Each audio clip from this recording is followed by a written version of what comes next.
Ulonga tabati yada to ye kuma daifa. Inu to ye ko je love bipa. Oba tala, oba takutakun. Zongo eshu, ogun oya osun. Kini sheshe, tan she nile yo. O jalo jara. Peace and blessings, family. Welcome to another episode of the African Spirituality Experience. I'm your host, Orisha Bami, and we are back with another live stream with our community distinguished elder, Professor Kaba Hiawatha Kamene in the building. What's good, Professor Kaba? How you doing today? Oh, brother, I'm doing excellent like that. Yes, sir. I was looking forward to this conversation. I always look forward to conversations with you, my brother. Orisha, hey, I appreciate all the time. All the time. I say, man, I appreciate it. Look, likewise, it's a long time coming. And you know, it's funny. I was looking back at some of my old pictures. I was doing some moving and some packing and all that stuff. And I remember the first event, I found the picture when we was in South Carolina in that church, the very first time I saw you. And so it was dope. I'm about to share that. And but it brought back some memories, man. It's like to go from sitting in the crowd and watching, you know, all these years and driving down to Miami to see you all them times and, you know, all over the country to, you know, check you out live, Jacksonville, Miami, South Carolina. I can't remember where else, but to go from the crowd to be able to, you know, sit here and share the stage with you, man, is a phenomenal, you know, it's a transformation that I'm grateful for. And I give gratitude and thanks every time we get the chance to do it. Oh, me too, brother. And remind me, brother, was that at St. James, on St. James Island that we were there in South Carolina? Because I remember it was right around the time that Dylan Roof had shot up the church. Yep. Yeah. And I remember that they had asked me to come down, but there were so many people coming down. I've always been the type of person that I always respect the community that I'm visiting. Mm-hmm. And I never come down, and, you know, my daddy taught me this. I never come down preaching to people about what they should do. Mm.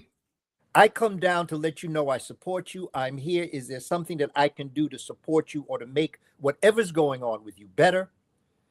And I felt that when that was going on, a lot of people were going down to South Carolina, telling people what they should do, what they need to do. And I had told them when they first called me, I said, listen, family, I would love to come down, but I want this time to pass when it's not like a show. I want to come down when I can have serious conversations with the community and to be able to move forward. So that I remember that particular piece, and it was on St. James Island, I believe it was, down by the Gullah. And it was quite an experience. It's something that I'll always remember in terms of how the community felt and about how things were going at that time. So yeah. That's an unfortunate, but it is also a cherished moment that we as a community came together and were able to have a serious dialogue about where we go from here. Yeah. Look, it's funny that you say that because I feel like tonight is we're right back in one of them times, except for this one is on a global scale. You know what I mean? Like for real. Yeah. So yeah. And that's. But you know something, brother, I'm gonna tell you something else. And my wife and I have been married this May 1st coming up. We've been married 45 years. Wow. Okay. Congratulations. We got married May 1st, 1981. Wow. And I was where I am, what I'm doing now. I was a young brother at the time. I was in my mid to late 20s. I was on fire. You know, I was really on fire. My personality, the work I was doing is the same as I'm doing now. I think that I'm at a more mature level. I see things in a way that maturity brings knowledge to you. But I used to tell my wife that the work I'm doing may never see the light of day in my lifetime. And I always believed that the true get down, I'm a get down. Okay, that's what Armageddon is. I'm a get down. I always believed that the I'm a get down would happen beyond my lifespan. I didn't plan on going anyplace anytime soon, but I just felt that it would be coming in my grandchildren's time. When I saw things happening, I would say probably during the pandemic and seeing how things are going. And now that we are here in this part of the timeline, I told my wife I would never tell her that again. I would never tell her I never thought it would happen in my lifetime. Because what I saw happening when I was young is happening now. And this is a very critical time for us as a people to seriously consider on many different levels, going back to our brother, our ancestor, Neely Fuller, and his work. We have to look carefully at those 9 areas that he cited, whether it be religion, economics, labor, okay, gender issues. He calls it sex. I tend to call it gender issues, relationships between brothers and sisters, the respect that we must bring back between us, and balance between the brothers and the sisters. Mm-hmm. My area is education. That's where my contribution is. When we look at law, when we look at politics, security, he calls war, and entertainment. And of course, I add another piece. He talks about it, but I think that he didn't create it as a particular section. But I think we need to add a 10th area, health and nutrition. Mm-hmm. Because to me, brother Orisha Bami, it don't make a difference what a smart politician you are, what a great educator you are, how you're able to hire your people, the most brilliant economics. If your health ain't right, your wealth ain't right. That's facts. Yeah. And so we've got to get our health and nutrition. We have to go back to the way we were when we understood through the forces of nature the things that we should be putting in our body, because we are what we eat. Yeah. Yep. And so we got to get ourselves together, brother. I'm looking for 3 out of 100. I'd like to think there's more. Yeah. But right now, I'm not going to overwhelm myself, and I'm not going to ask us to overwhelm ourselves by bringing in people that are just not ready, brother Orisha Bami. Yeah. Yeah. I love our people sincerely. Mm-hmm. But I watch how things happen. And there are some of us ain't ready to make that move. Mm-mm. Nope. Nah. It's funny because it reminds me of the saying that I love that you said is we're gonna make it to the promised land. There we go. We're gonna get to the promised land. That's but good some news. of us ain't gonna make it. That's the bad news. Yeah, that's facts, man. That's facts. So, yes, and you know, it's funny. I saw, and I would love to get your perspective on this before we dive in and really start serving up this food for thought. There was a person on the channel today that made a comment, and I'm not sure what color they were, but they were like, "Cause shout out to Dr. Phil Valentine. He came and burned it down on Sunday." Oh yeah, I saw that. I saw you. Yeah, man, he did his thing. So shout out to him, and you know, just grateful. It's surreal to me, like for real, to be sitting here talking to the masters and the legends. So I'm always forever in awe, like really seriously, but I'm grateful for it. But somebody commented on that conversation, and it was like, "So are all white people bad?" And so I just was like, well, good and bad is not a color thing. To me, my personal perspective is it's an energy thing. It's an action thing. It's, saying what you do, but what is your take on that before we get into tonight's discussion? Because mental health is the main topic and, the main theme of where we're going, but we're also going with cultural wealth. So knowing what people of European descent have done, especially to us in the last 500-600 years, but also where we are in this day and time right now. What is your perspective in regards to when we talk about good and bad people and as far as European people? Well, I think that one of the first things we have to do is be able to look at how a group acts. And then look at individuals. Brother Orisha Bami, and to the family, I have had the opportunity to meet phenomenal, great, spiritual people in every culture. And I would not be honest to myself and to my people if I tried to make a group. Within that, the individuals, everybody's like that. That's not the way to go. I don't think that's the conversation. But as a group, Europeans have failed. As a group, they have failed. And it's important that we are able to look at a group and also see that within that group, there are individuals who have striven to do the righteous thing. Yeah. Yeah. And to be able to identify, because Bob Marley got a song and he said, Your best friend can be your enemy, and your enemy can be your best friend. Yeah. Yeah. And so, you know, we got to get the paralysis out of the analysis. Facts. And we must critically think about the world we're living in and understand that those African people that were enslaved on the plantations of the 13 colonies here in what we today call the United States of America are the most unique human beings on the planet in terms of what we've been through. Yeah.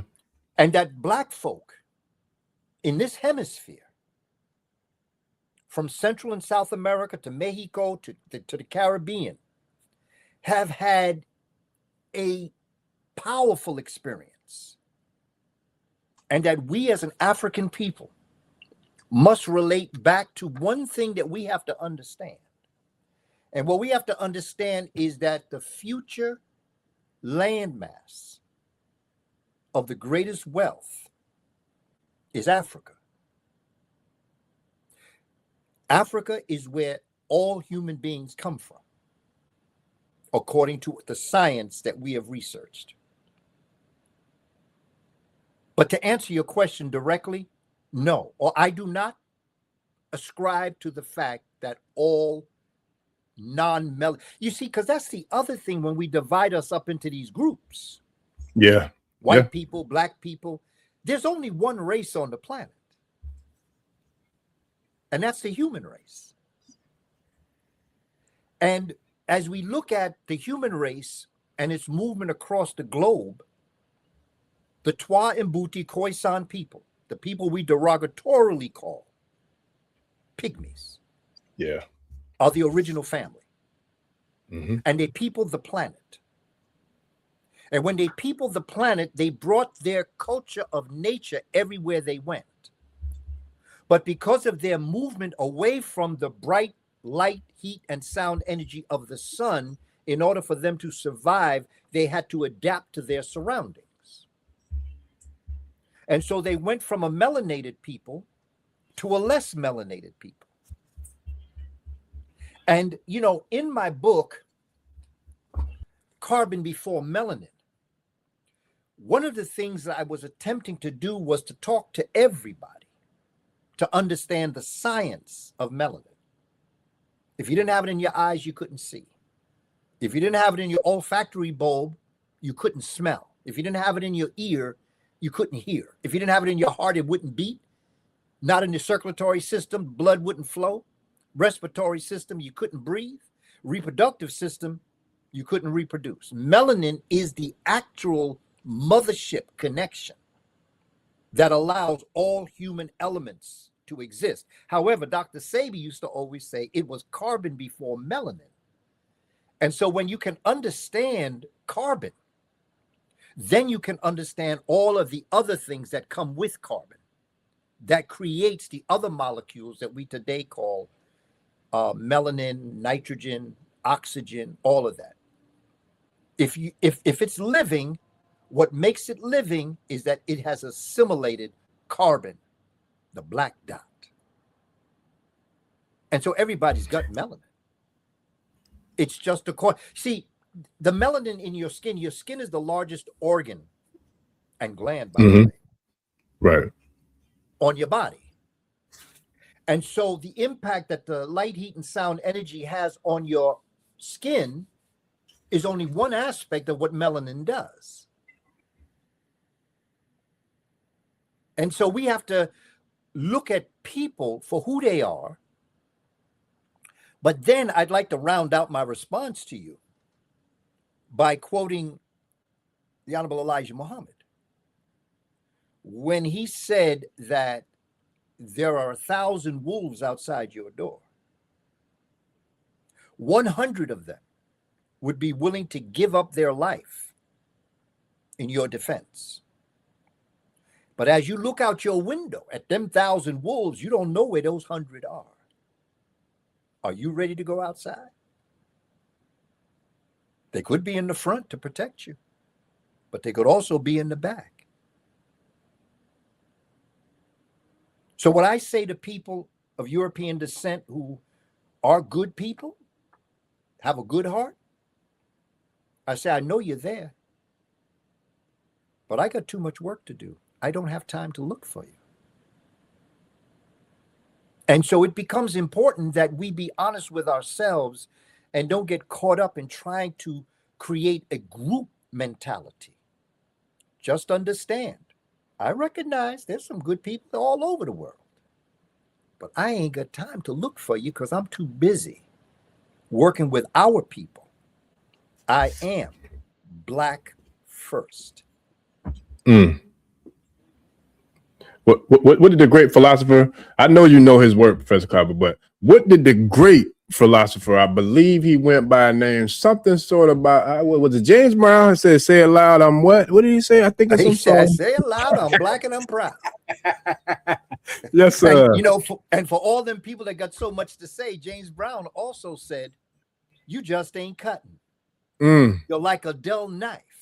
Mm. You're talking loud, but you're saying nothing. I know that's right. Yes, sir. Yeah, man. Well, another thing James Brown said while we're at it is Bobby asked James Brown, Bobby said, James, what we gonna do now? James said, Bobby, I don't know, but whatsoever it is, it's got to be funky. I know that's right. Yes, sir. So with that, let's get funky. Yeah, let's get funky then. Let's do it, man. I'm ready. We done served water. We done served the bread, the appetizers. We done buttered it up and all that. Now we're ready to dive into this thing. All right. So, oh, man, where do I start? Let's start with us first. And before I get into all the foolery and debauchery and effery. So I saw recently, and I'm hoping you did. I'm pretty sure you probably did. Did you see that Ghana just became one of the first countries, if I'm not mistaken, to kind of like disassociate themselves with the currency of the Western civilization? By I forgot how they did it, but they did something to kind of create their independence in regards to currency. Did you see that report? I saw it, but only in passing. Don't know too deep into it. Got you. Yeah, I got to do some more deep diving on it too. But I did see something about that as well. But I'm looking forward to it because there's a lot more people in countries and civilizations that are pulling away from being connected to this debauchery that we got going on here. So speaking of the debauchery, the guy. Well, can I just add something there, brother? Oh yeah, it's all yours. One of the things I think is important for us to understand that just like the sun shone on the earth and created life, every type of plant, every type of animal, and with humans, is always concentrated where the sun shines the brightest. This is science now. Not better or worse, superior or inferior. This is just science. Wherever the sun shines and brings its light, heat, and sound energy, this is what I'm trying to get to in Carbon Before Melanin, to understand. Wherever the sun shines the brightest, life and all great things come. It's like the creator looking on its greatest creation. That's why life started in Africa. Because Ra, the light, heat, sound, energy, thinking in terms of the sun being an eye, looking, I see you, I respect you. It would bring the greatest minerals, jewels, possibilities of food. The same is true for the Caribbean, where it's warm. Everything along the equator, same thing. Wherever the sun shines the brightest, the land is the richest. Africa could close its borders. It could create a wall around all of Africa, and nobody would ever have to leave. Because Africa has all of the resources for survival. And it would make sense that the Creator would give to Africa the birthplace, the cradle of humanity, the very best. Because when someone loves you, When mama and daddy love the children, they create a feast at the table to eat. But some folk left the table and thought that the grass was greener on the other side. And that's what caused the differentiation of the human family.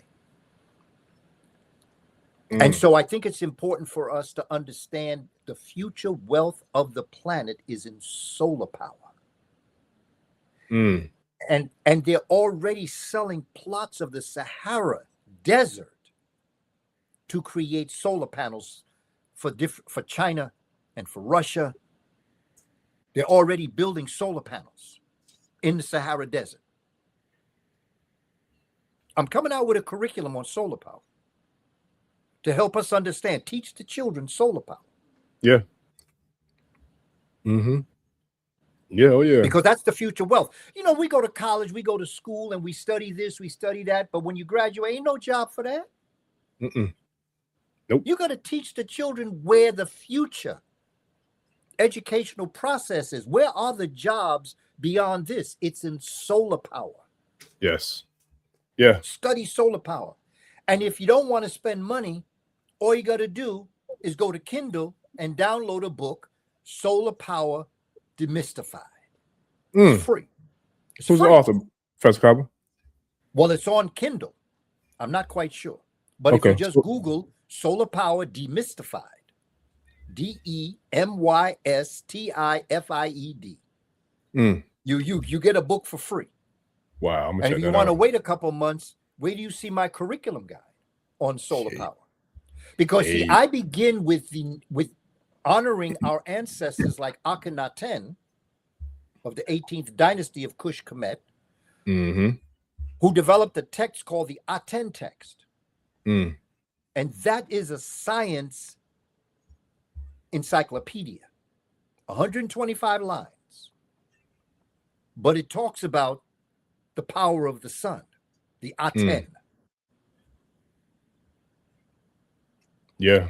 No, that's dope. And you know what's funny? I took your advice and I haven't even gotten really started for real. But I remember one of our conversations where I was sharing how I wanted to share some of our, actually, no, you told me I should share like a lot of my old shows that I did, you know, over the years, because this is like the third podcast. So you've been with me on all three, from my first one, Supper Food for Thought, to Prolific Perspectives podcast, and then now Ashe. But I know for a fact I have a conversation with you on the Prolific Perspectives podcast where we spoke specifically about the power of solar power and how that was going to, you know, become something that was going to be, you know, needed by everybody and utilized by everybody in the world for the future. So it was like right before I think the big bang with the AI thing hit.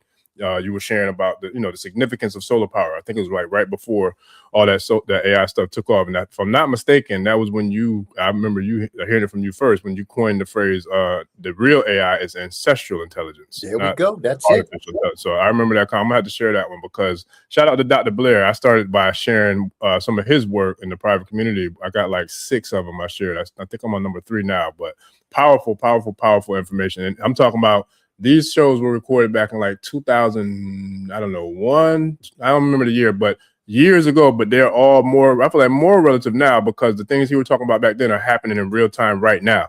You know, so it's like I want to do the same thing with the work that you've done with me, as well as all the other elders who I've been blessed to interview over the years, because that information does not, to me, it doesn't get old. It gets better. You know, it's like wine, it marinates. It gets better because it was so far ahead of its time then. But everything that y'all were talking about back then, we're seeing it happen right now. You know what I mean? So it's like, I'm definitely, yeah. And, you know, speaking of AI, I have a curriculum I'm writing now on AI, ancestral intelligence, because what I'm using is terms like avatar, understand what an avatar is, and then understand the Neteru, and also understand the Orishas. That's what's up. Because that's ancestral intelligence. Yes, sir. They call it artificial because they were not around when we were dealing with the natural state of things. Yeah. So now artificial intelligence is a step below ancestral intelligence, because that's what the Neteru, that's what the Orisha, Shango, Jemaja, all of those were all avatars. Facts. And that is what we as an African people, and an avatar is when you take the spiritual world the God, and you place it within yourself, and you become the God of warrior.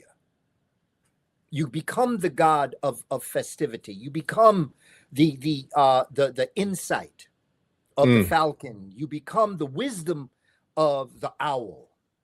You become the consciousness of the rabbit or the hare. You know, you become the discriminator of the dog.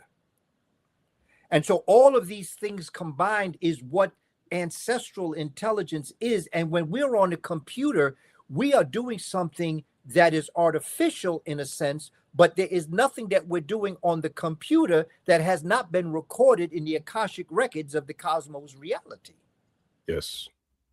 Yeah. And so we've got to understand AI. We can't be afraid of AI because AI is us. That's our ancestors talking to us. We think it's them because we pretty much think they did everything. Right. But they didn't. All they did was copy what we had already laid out, except they contaminated it like most things that they touch. Plagiarism and a stolen legacy. Shout out to George G.M. James. And I wouldn't mind if you stole it, but my goodness, at least get it right. They didn't do that. At least get it right. No, they Milli Vanilli that thing. That's what they did. Yeah. Yeah. That's all they did. So speaking of back to us, and we think they did something, and we honor them for what they did. There's nothing that we have not done that they have not copied. Right. In fact, I heard it once said the only thing that Europeans invented was the Xerox machine in the patent office. That's facts. Yeah. Because they took everybody else's idea, Xeroxed it, and put their name on it. Yeah. Yeah. The problem is they didn't understand what they were reading, and so they got it all wrong. Yeah. Now we got to make it right. That's our job, is to make it right. Yes, sir. And we're gonna do that. Baby, we're gonna make it do what it do, babe. We're gonna make it do what it do. Yes, sir. Oh, yeah, we're doing it as we speak. This program tonight, we're doing it as we speak. Yes, sir. Yeah. And speaking of which, what is your perspective and your thoughts with the orange guy up there in DC that was throwing all them threats out there about ending civilizations and all this foolishness that he was spewing all over the place, all over the internet the last couple of days? I know it's a clown show. I know, it's for lack of better words, a lot of bullshit. Excuse my French, English, whatever it is. But how do you feel like this? I feel like it's propaganda, and I also feel like it's fear mongering and all the other stuff. But what do you feel like? What is your perspective on the take of what this regime is doing in regards to what's going on in Iran? What's going on, with this whole debacle? Family, I think that this is the most exciting time. And I think that we all really have to analyze this properly. I believe that what is happening now is the greatest gift that we could receive. Dr. Rosalind Jeffries, wife to the great Dr. Leonard Jeffries, she is a scholar in her own right. And we had developed a school called the John Henrik Clark Institute for Youth back in 1986. And we had a lot of the scholars come in, and I did the staff development for it. And we brought a lot of the scholars in to talk to the teachers about what we wanted to do and how to do it. And we brought Dr. Rosalind Jeffries in to talk about the Neteru and what they represented, because we were going to teach all about the Neteru to the young people. And this is the main point I want to talk about, because she talked about all the Neteru, but she talked about Maat. And I never forgot the way she explained why the feather was used to represent Maat: truth, justice, balance, harmony, order, arrangement, reciprocity. What goes around comes around. You shall get what you give. And she used the analogy of a feather being so light as a feather. And she said that Ma'at, truth and things that run the cosmos as well as things on earth and nature was like a feather. It was represented as, and it was also female, a feather. And you know, if you have feather in your hand and you squeeze it too tight, you'll squash it, and it will destroy the nature of the feather. If you hold it too light, the slightest wind can blow it out of your hand. What makes a society function? What makes a democracy function? Demokratia, which means people power, all power to the people. What makes a democracy, if you want to call it that, the original African democracy? What makes it work is that you must hold it ever so gently. You can't squeeze it because you'll squash it, and you can't hold it too light because it'll blow out of your hands. Think of truth and justice. So you hold it ever so tightly, but ever so loosely. That balance, that way in which you can hold truth. And that creates a democracy.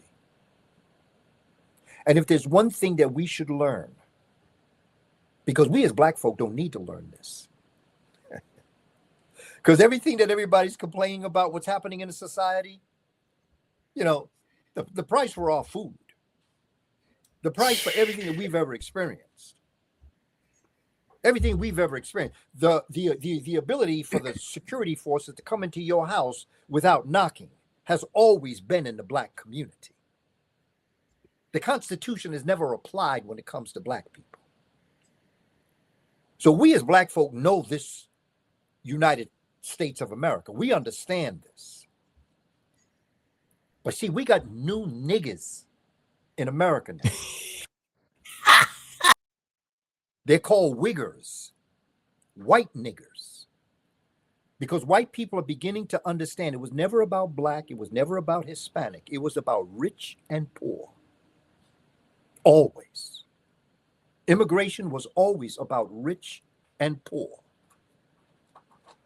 And so it becomes important for, as we are analyzing this, what the present leader of the United States has done, he has allowed all of the vermin to come from under their hole and make themselves known. All of the people who never had an ounce of respect for themselves, and therefore they have no respect for anyone outside of themselves. The fact that you could treat your young girls the way you did, and people let that happen, and even when you got caught, they protect you, that's not Maat. Okay, it's not even that you've squeezed that feather too tight. It's that you held it too loose and truth flew out of your hand. We needed somebody like him to be there, to do what he did. Nobody could have done what he did. He is unique to make this happen. There are certain, you know, and let's not jump on Republicans, although we can. Because you see, Democrats are the left wing, the Republicans are the right wing, but they're both attached to the same bird flying in the same direction, and that direction is away from the people. Facts. Malcolm said that Republicans are brute wolves and Democrats are sly foxes, but never forget they both belong to the dog family. Facts. See, I'm independent. I have voted every year of my life. What other people choose to do, that's your business. But governance, no matter what you may think of the vote, it is your voice. And in military science, they'll tell you, if you ever want to know your strength, look at what your enemy is going to try to take from you. Whoa. Can you say it? Can you say that one more time, Professor Kaba, for the people in the back? I think some people might have missed that. That was Think deep. about what I'm saying now, because I know I hear people say, well, there's nobody to vote for. They're all the same thing. I understand all that. Okay. What I am saying is that in this civilization,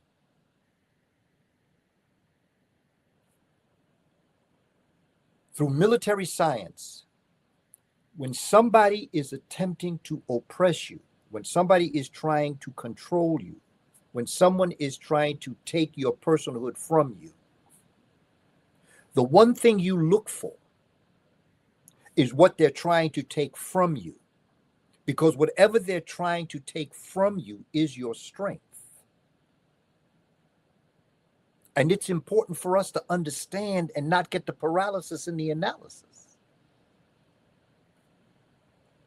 The year I turned 18 was the year that they voted to let 18-year-olds vote. This was during Vietnam. I couldn't vote that first time because I turned 18 on the 16th of November, and election day, I think, was November 7th. So I was not 18 the day that you could vote. But I voted the next year. I was 19. Or going on 19. And I was in the military. So I did absentee ballot. And every year from then, I have voted. I know there are people that say I vote for what my ancestors went through. I understand that. I don't vote for my ancestors.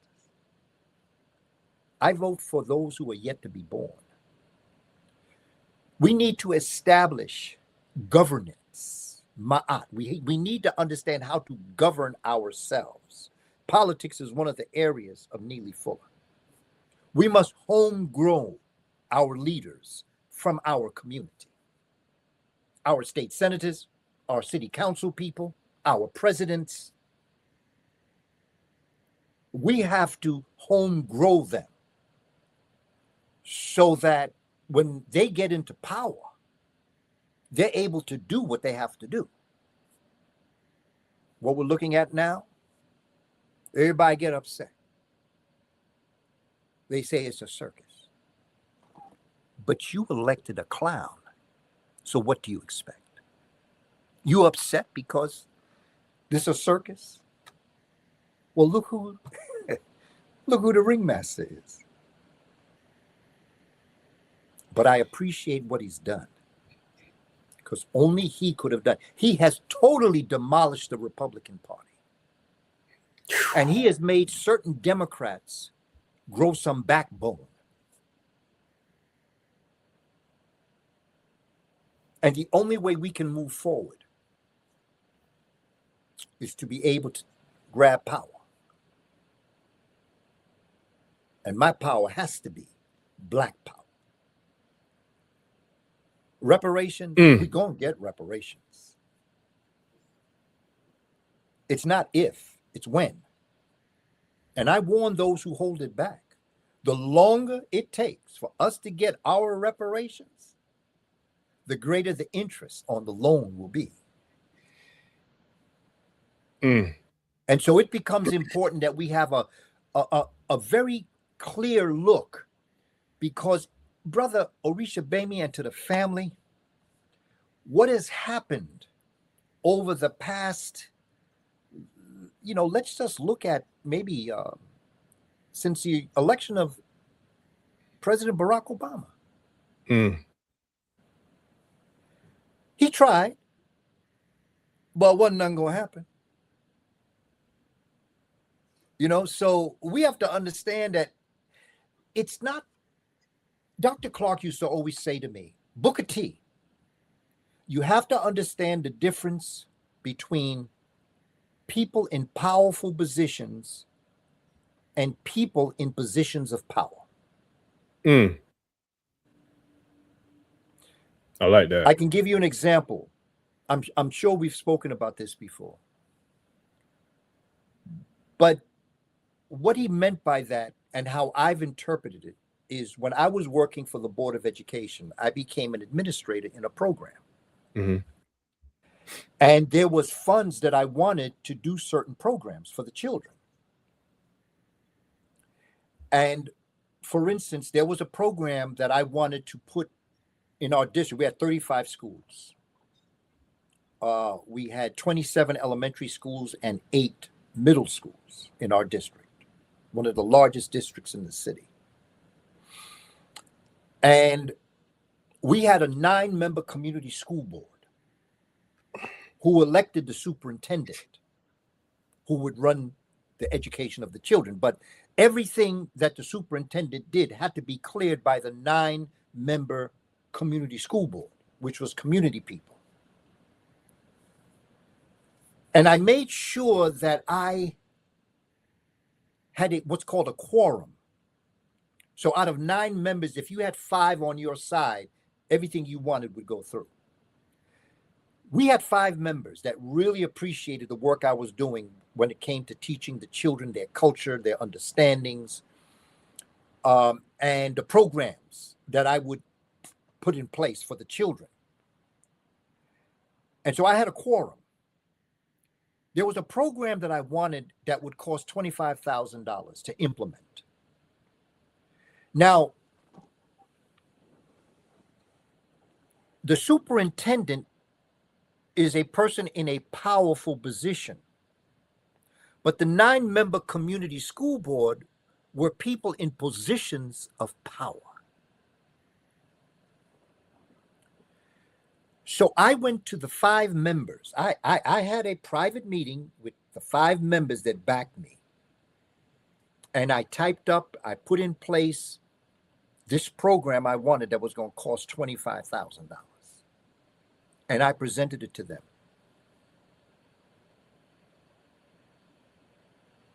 I didn't go to the superintendent. I went to the community school board. Because I knew that whatever I said to the superintendent, he'd have to bring to the community school board. So I went to the people in powerful positions and presented my case to them. They already were on board. 2 days later, I get a call from the superintendent. Told me he wanted to talk to me. So I came in. And he said, you know, I heard that there's a program that the community school board would like you to put in place. And it sounds good. We've been able to get money in the budget to make it happen. Here's $35,000. Okay, now what happened was the community school board not only gave me, I asked for $25,000. They added $10,000. And so my program got $35,000. A lot of times we go to people who are in powerful positions, not realizing they don't have the power to do what you want. It's the people in powerful positions that make things run. If it wasn't for the community school board, superintendent wouldn't have his job. So he's going to make sure he pleases them. So whatever they want, he does. I got one more story as it relates to this. I'm a kindergarten teacher by nature, so, you know, I got a lot of stories. But I want to explain this to our community to help us understand what we have to do strategically. Dr. Asa Hilliard, Nana before, Amant Kwatia, he and I worked in Florida between the years of 1989 and 1994 for 5 years. They hired us to come down periodically and develop their cultural program in Florida. Dr. Asa was hired to be the administrative person. I was hired to do staff development with the teachers. And Dr. Asa and I would meet in the Days Inn cafeteria every morning, and we'd go over what our plan was. Of course, now that's Dr. Asa, so I'm listening to him. He's kind of shaping me and my program. Midway through the program, we have a catch-up meeting with the administration, the superintendent of schools, of the Broward County in Florida, like around Fort Lauderdale. And we're told we have a lunch meeting. And so we go to the meeting, Brother Dr. Asa, myself, the deputy superintendent was there. The director of social studies was there. And the director of curriculum development was there. Okay. And so Dr. Asa, looks at the menu and he says, oh, cream of chicken soup. He said, I love any kind of soup that is cream of, I love it. So he ordered cream of chicken soup, and I ordered what I ordered. Everybody ordered what they were going to order. And I was on fire, okay? This is maybe 1991. I'm on fire, okay? And I'm asking all these questions of the deputy superintendent. And he's answering them, and we're talking, and the whole time, Dr. Asa is eating his soup. He didn't ask a question. He didn't say a word, except this cream of chicken soup is nice. I like it. It's good. And like I'm saying to myself, okay, now here's the master teacher right here. And he ain't asking no questions. Okay. Lunch is over. Day goes by. Dr. Asa and I meet in the days in the next morning. I call this a Godfather moment. Whenever somebody, particularly an elder, gives you words of wisdom, I call that a Godfather moment. Dr. Asa thanked me for doing all the questioning because it gave him a chance to eat the soup. He said, because I had nothing to say. He said, let me tell you something. Whenever you go to a meeting and the deputy or the assistant or anyone other than the one in charge is there, nothing's going to get done. Because if it was going to get done, the superintendent would have been the one at that meeting and not his deputy. So it goes back to what Dr. Clark said about knowing the difference between people in powerful positions and people in positions of power. We spend too much time talking to people in powerful positions, thinking they're going to do something, and then they go back to the people in positions of power and they say, no, that ain't going to happen. No, you go right to the people who are in positions of power. Don't waste your time with people in powerful positions. The deputy at that meeting was the person that was in a position of power. But when it came to decision making, it wasn't him that we had to talk to. And that's why Asa didn't have anything to say, because he knew nothing was going to come out of that meeting except he was going to enjoy that cream of chicken soup. This is the psychology that we have to move into the future with. Yeah. It's funny because when you right when you was telling the story about what he was eating, I had to snuck off and took me a little bite. I took me a little bite, and I've been running all day. I hadn't eaten, so I said, "Let me go grab me a little bite." And that's when you said I said, "Let's talk about divine timing." But listen, and then when you were saying like the people who were really don't have no power there, it brought me back to James Brown again. They talking loud, but they ain't saying nothing. That's it. They just ain't cutting. They're like a dull knife. Yeah, just ain't cutting. They talking loud, saying nothing. And we have too many people in our community that are doing this. Right. They're talking loud and saying nothing. They're saying all the pretty things. Yeah. That everybody want to hear. But when it comes down to it, this takes work. Because you see, brother, when we were talking, I was telling you how I'm moving from lecturing. If people go to my Instagram page, you'll see. We just posted up something that says class is in session. Yeah. We got to do this now. We have got to go from lecturing and pontificating of the great history of Black folk. And we have to start to teach the history of Black people. Yeah. This is my study guide. Okay. I mean, I got lesson plans on this. This is not just talking about it, background information. This is actually the study guide. My other study guide, I wrote this. This is why it's called 87.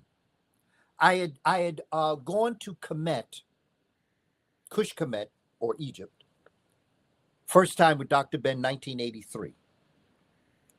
The next year, 1984, I went to Mexico with Dr. Ivan Van Sertima. And we studied his book, They Came Before Columbus. I returned back to Kush Kemet for the Nubian Conference in 1987. And when I left there, came back to the States, I wrote this study guide. We call it the Khmerican. Not only is it Kush Kemet history of the pyramids and the Temple of Luxor, but it also deals with the Olmec civilization. And so this is a study guide.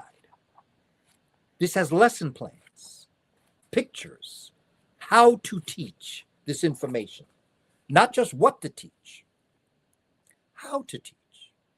So with my 5 books that I have, I also got these curriculum guides because, brother, and to my sisters, from now on, for me, class is in session. Heru and I tomorrow are going to do a webinar honoring Black women. I sure. Now, notice it's April. But my thing is, every day is Women's History Month. And I'm trying to get us out of the mindset that February is Black History Month, March is Women's History Month. Every day is Black history. Every day is Women's history. And so I'm purposely doing it in April, not to get caught up as it relates to honoring us or our women once a month. You notice how there's no White History Month? Yeah. You know why there's no White History Month? They ain't did nothing in history, but still. Because every day is White history. So, his story. Okay? I'm talking about Black Miss Story. I know that's right. Okay? Yes, sir. We have to get to the point where we don't let what other people say or do get in the way. Like you know, man, we spoke about my visiting Kush Kemet and being co-tour leader in June of 24. And they really took exception to my presence in Kush Kemet. Hawass even wrote a letter on me while I was there. I remember when you sent it to me. Yeah, yeah. And be that as it may, you know, I can handle that. But the fact of the matter is I'm done arguing on whether the builders of the pyramids and the builders of the Old Kingdom, the builders of all the great civilizations of what we call Kush Kemet or Egypt was Black. No more arguing. Dr. Theophilus Benga told us, like when people were saying, can we do another, like the UNESCO conference of 1974 with Dr. Sheikh Anta Diop and he turned the whole world around? Dr. Benga said, why are we going to do that when we already did it once and we won? Why waste your time? Why do you think I wrote all these books? Okay, you know, why do you think we wrote all these books? You know, the Pharaonic philosophy, Dr. Sheikh Anta Diop, civilizational barbarism. You know, why go through this? Yeah, stolen Own legacy. your greatness, family. Own your greatness. Everybody that's online right now, everybody that's listening to this program, I don't know if you realize this, but you are a masterpiece of the cosmic universe. You are the creator having a human experience. You have a divine destiny to fulfill. Long before you were conceived by your mommy and your daddy, the cosmos said, we're going to send them to do this. We're going to send Orisha Bami to do this. We're going to send Kaba Kamene to do this. Okay? Yes, sir. Listen. Okay. Now, I wanted to give a quick shout out. Let's read some people. African spirituality experience, Lady Nightwalker 266, King Chakra, Marcellus Pittman, champion. I can go through the list of everybody that's online right now. You were born to do something. The Creator brought you to do something. He just used your parents because she knew what was needed on the earth. So that's why you're here right now.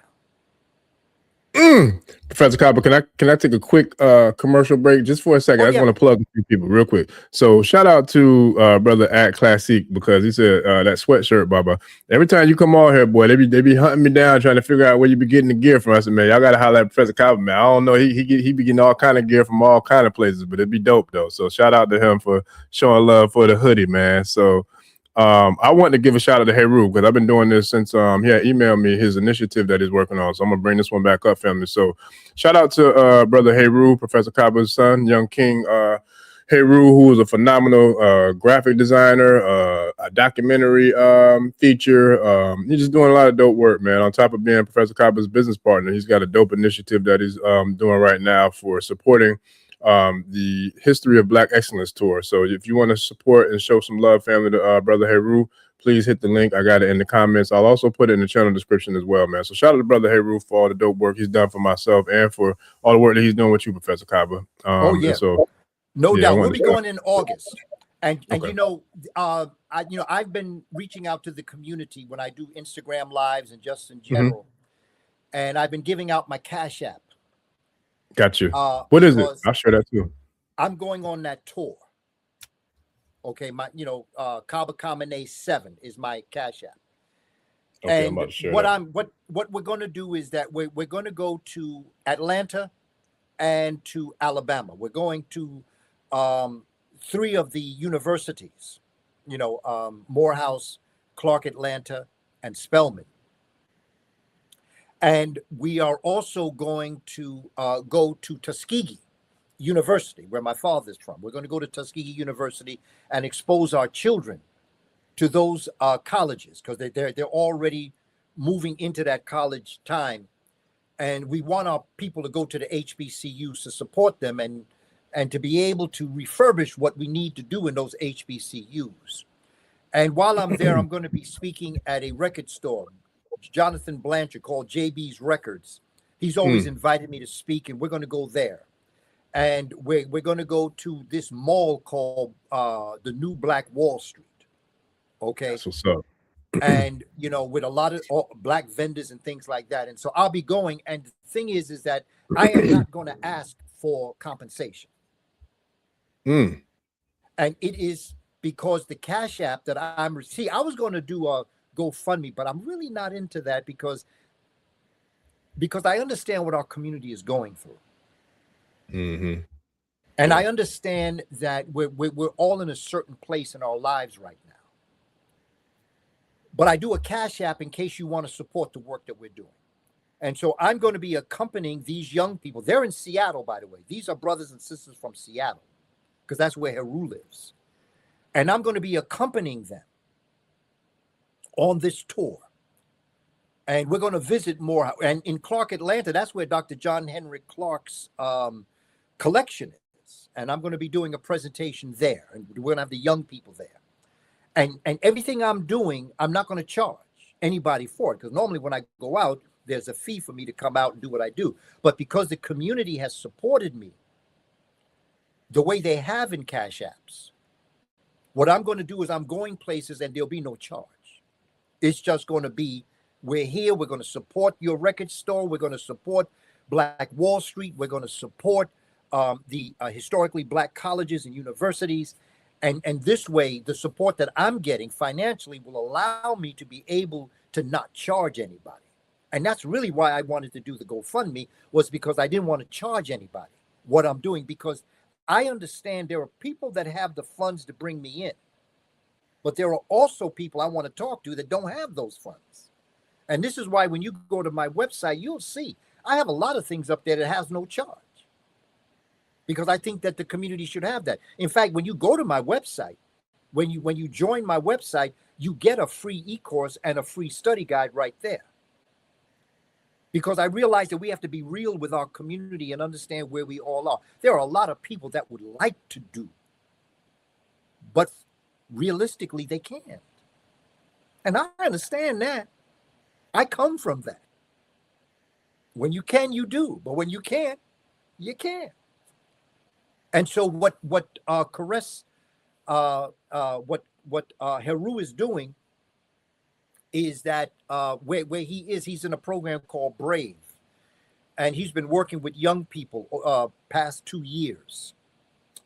And he has been doing classes with them and teaching them and doing a number of things with them. And with this right now, they have a fundraiser where you can buy popcorn, and a percentage of everything that you spend goes to Brave and to their tour in August of this year. And so, family, if you can, I ask you to support this, because we have to be serious about what we're doing, fam. Economically, we have to be serious. And I tell people, judge me by my work, because, there's a lot of people out there that are saying things that they're not true to what they're saying. Okay? And I'm saying judge people by their work. Don't judge people by what they say, because people sound pretty when they talk. But they stone cold pimpastas. Woo! Yeah, I don't play that. boy. I don't play that. I've never played that. I've been a teacher since 1977, brother. I'm approaching my 50th year educating our community. And the reason why people call me doctor, because I used to stand on the corner of 125th Street and African Square, which is 7th Avenue or Adam Clayton Powell Boulevard. And I used to teach outside the Teresa Hotel. Me and my boy Patah. He's joined the Ancestors. But he had slides. When he went to Egypt, he had slides. And he'd call me up. He'd say, yo, are you doing anything? Can we get together? And I said, sure. We'd give a time after school. I would go down to 125th Street. He'd have his slide projector. It was funny because, I had the same kind of slide projector where the top is red and you turn it over and that becomes like your screen. But it's, it's about the size of a 13-inch computer. Okay? I remember those. And so, the old school joints. You remember those? Well, yeah, you used to have them in school. When I was in school, they used to pull them out. People would be banging their heads trying to see the pyramids and the temples and You know, and I'd be out there preaching, and Patah and I would go back and forth. Oh, man, you remember when we went to the temple of Luxor? Oh, man, you remember Karnak? Oh, man, you remember the pyramids, man? We went up in that pyramid, man, and we saw that alabaster. Oh, man, how about that red stone, man? Do you remember that? And he talked, remember when we were on the Nile River and we were just floating along? And he and I would go back and we would become so excited that sometimes we forget people were listening. Hey, that's when it's called doing what you love. If you, and I don't like that quote. I know you know that quote. They say, if you do what you love and you do that for a living, you'll never work a day in your life. You'll never work a day. That's how I feel. That's how I feel right here, sitting here doing this right now. Speaking of which, I want to shout out a couple people in the audience. I ain't gonna put them out there with their names because I know we bubbling. But I had the opportunity this week, one today, one I think yesterday, to chop it up with some of the tribe members that want to do certain things in business. And I had the opportunity to help one individual with putting together a book, helping out to write a book. So like, it reminded me of when you helped me out with Star Seeds. You remember that trip to Miami when we actually, the very first interview, we did it in your hotel room after the event. And it was hours that we were in there. I was like, man, it was crazy. I drove home and went to work. I think I was up 24/7 because I was on such a natural high from driving down there to the event, getting the chance to come and talk to you to interview you about Star Seeds, and then I drove all the way back home and went to work the next day like nothing happened because I was just geeked up. And so I got the opportunity to pay it forward with helping somebody else launch their book, or working on launching their book.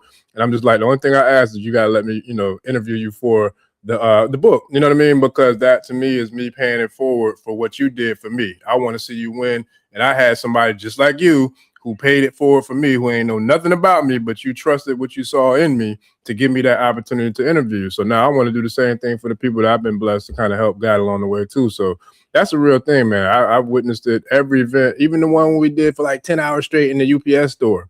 I think that, I don't know if that was the same Miami trip or another one, but the one when you did the VIP lecture, yeah.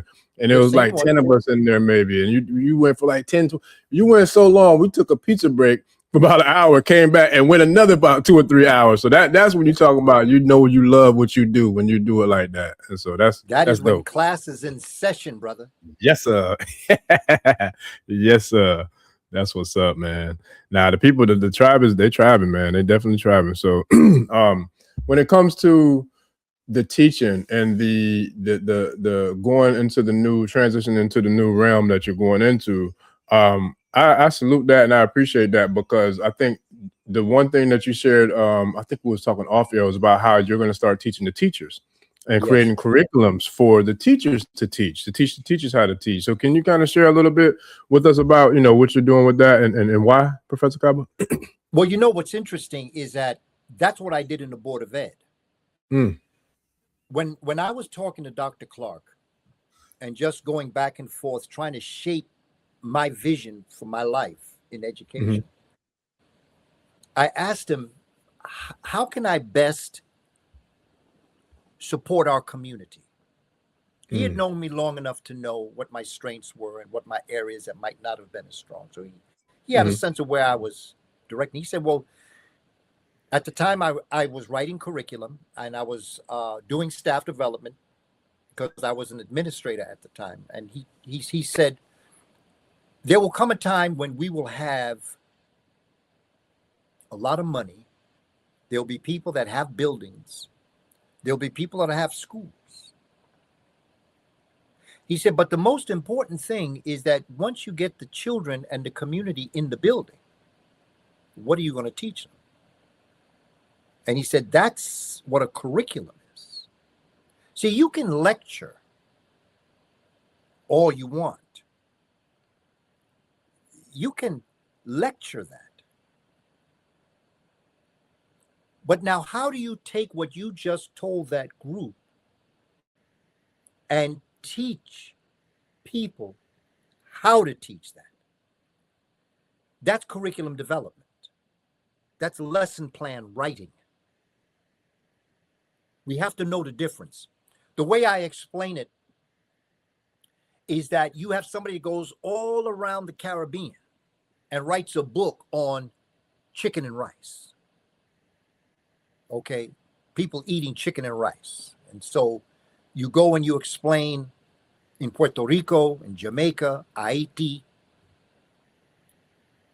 You go to all the islands of the Caribbean and you come back and you write a book. You study, you ask questions, and you write a book on this is how they eat chicken and rice in this country. This is how they eat chicken and rice in this country. This is the spices they use in this country. Okay, that's writing a book. But if you took that book and then turned it into recipes, how did they cook that chicken and rice in Haiti? How did they take it and cook it in Suriname of South America? How did they do it? What spices did they use? How much of the spices? Tablespoon, teaspoons, okay? Did they use salt? Okay, how long did they cook the chicken? Did they bake it first, or did they boil it first, or how did they do it? That is recipe. That is teaching how to cook. The first book was what was cooked.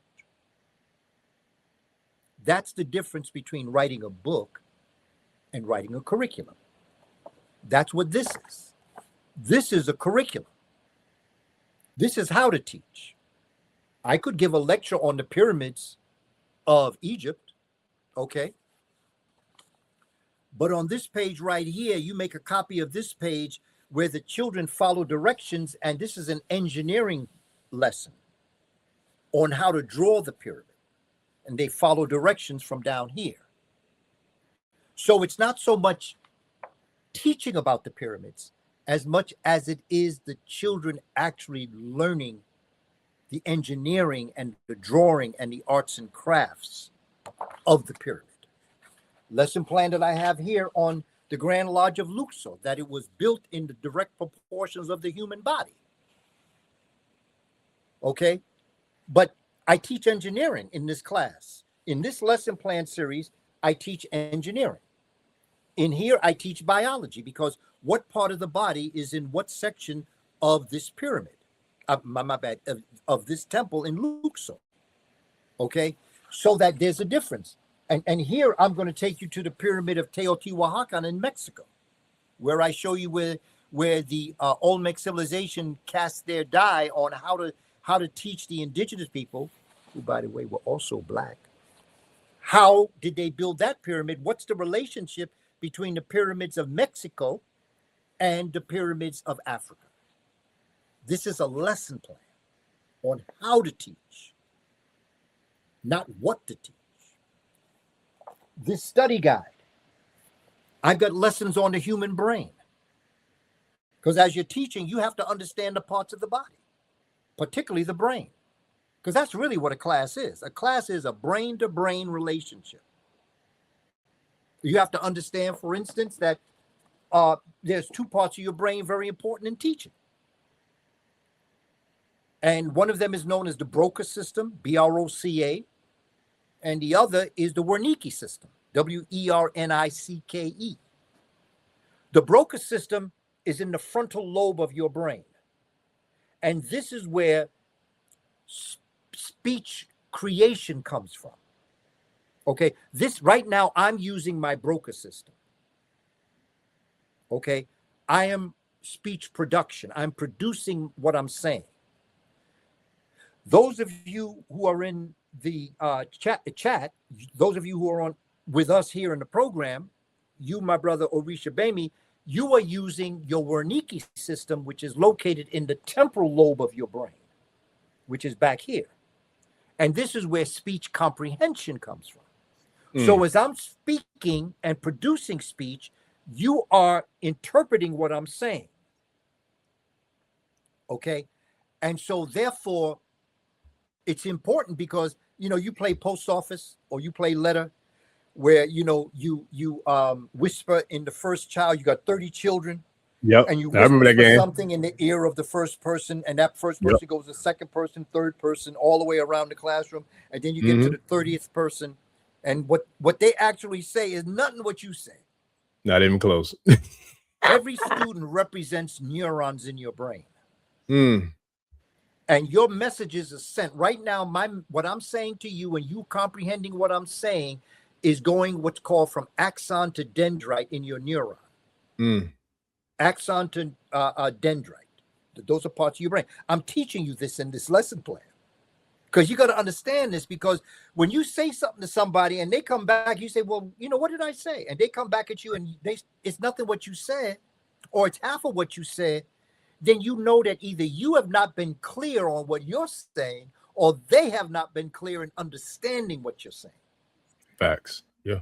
And as a teacher, as a parent, as a person, you have to understand that. Yeah. You say, damn, that ain't nothing what I said. And that's because of the neurons. Yeah. That have passed the message from neuron to neuron to neuron, so that it goes from what I'm saying to what you are comprehending. We have to understand that when we're teaching. Mm-hmm. Yeah. And this is what I want to go and teach. This is what Dr. Clark meant. What are you going to teach them? But I want to go to the teachers. I want to go to the parents. I'm not interested in the Board of Ed. I'll go there if they call me. I want to go into community centers. I want to go into the program that Haru has in Seattle, where he's working with children in the BRAVE program. I want to go to Langston Community Center in Seattle, where I've spoken before. I want to go there. I want to teach them how to teach, because it's obvious that we are a whole brain people. You know, we use our whole brain. Some people are left dominant, some people are right dominant, okay? If you're left dominant, left side of your brain is where your scientist is, where your mathematician is, where your reasoning is. But the right side of your brain is where your artist is. It's where your musician is. It's where that analogical world, that conceptual world lives. And we're whole brain. And I'll give you an example of how I use the whole brain teaching method with my first grade students. I give them a math problem, 10 problems to do at home. 1 + 2 = what? And so to figure it out, you would use the left side of your brain. That's where your mathematician is. 1 + 2 = 3. But then the other part of the homework was, I want you to draw it, because the right side of your brain is where your artist is. And so in mathematics, I could combine math with arts and crafts and put it together. So for instance, they would draw 1 banana and then plus 2 banana equals 3 banana. And when they did that, they would cross over. In the center of your head, there is a bundle of tissue that connects the left to the right hemisphere. It's called the corpus callosum. C-O-R-P. I'm a teacher, so I got to spell. C-O-R-P. In fact, if you want to do research on yourself, because don't believe a word I say, okay? Because I just want to make you think. The corpus callosum. C-O-R-P-U-S-C-A-L-L-O-S-U-M. Corpus callosum.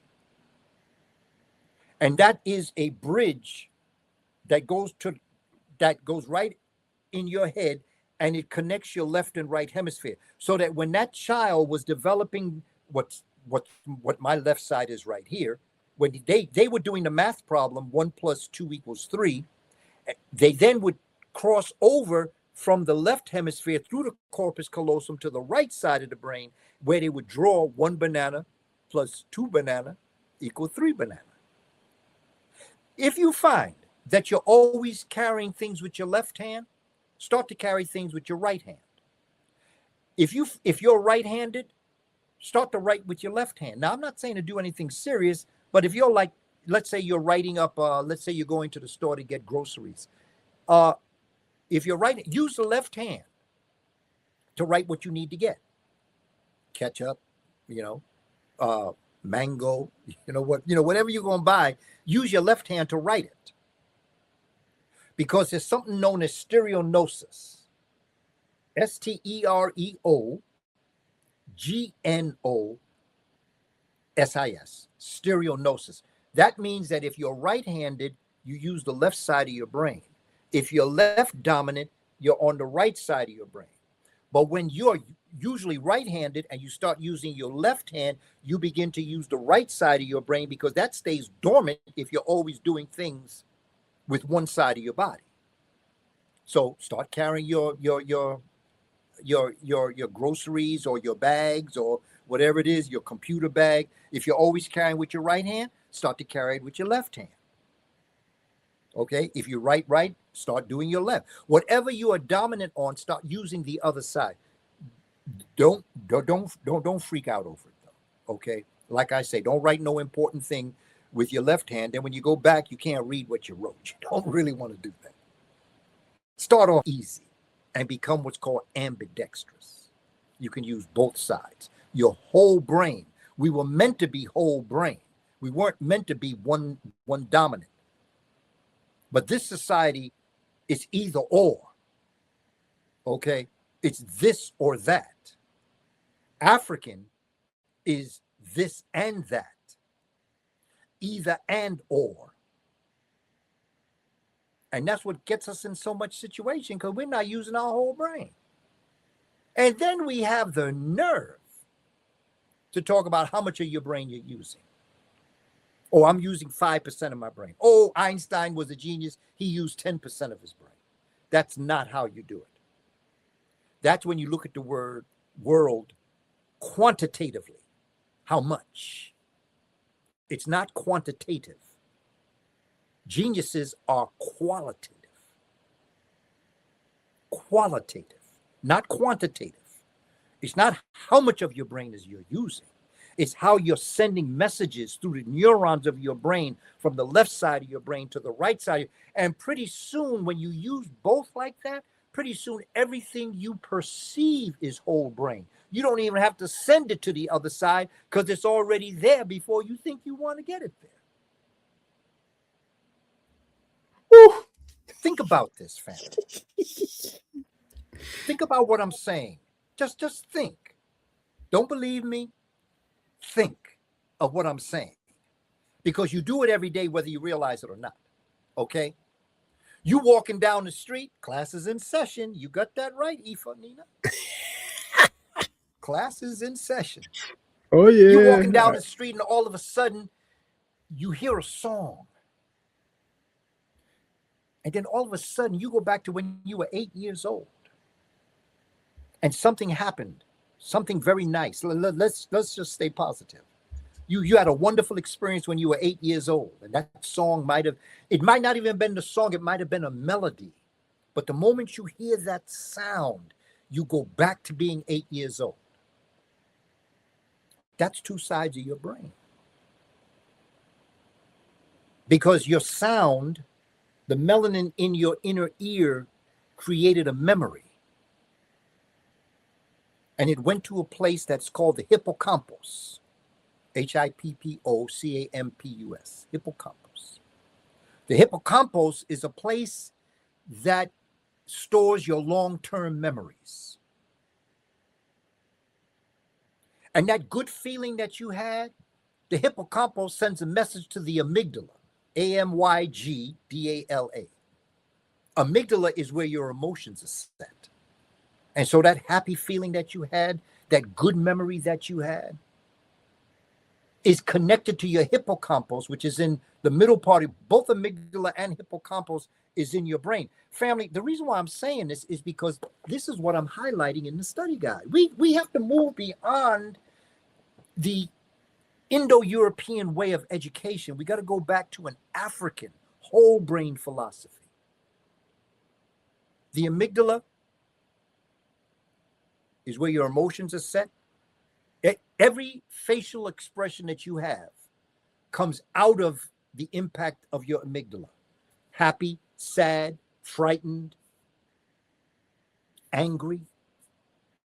Okay, the look you have when you're angry, the look you have when you're happy, the look you have when you're scared. Okay, all of that emanates out of your amygdala. So when you're talking to children, you stay positive with them. You don't say you're going to fail. Or you're going to fail. Okay, that's registering in the amygdala. That creates fear. I used to tell my children, oh, hey, listen,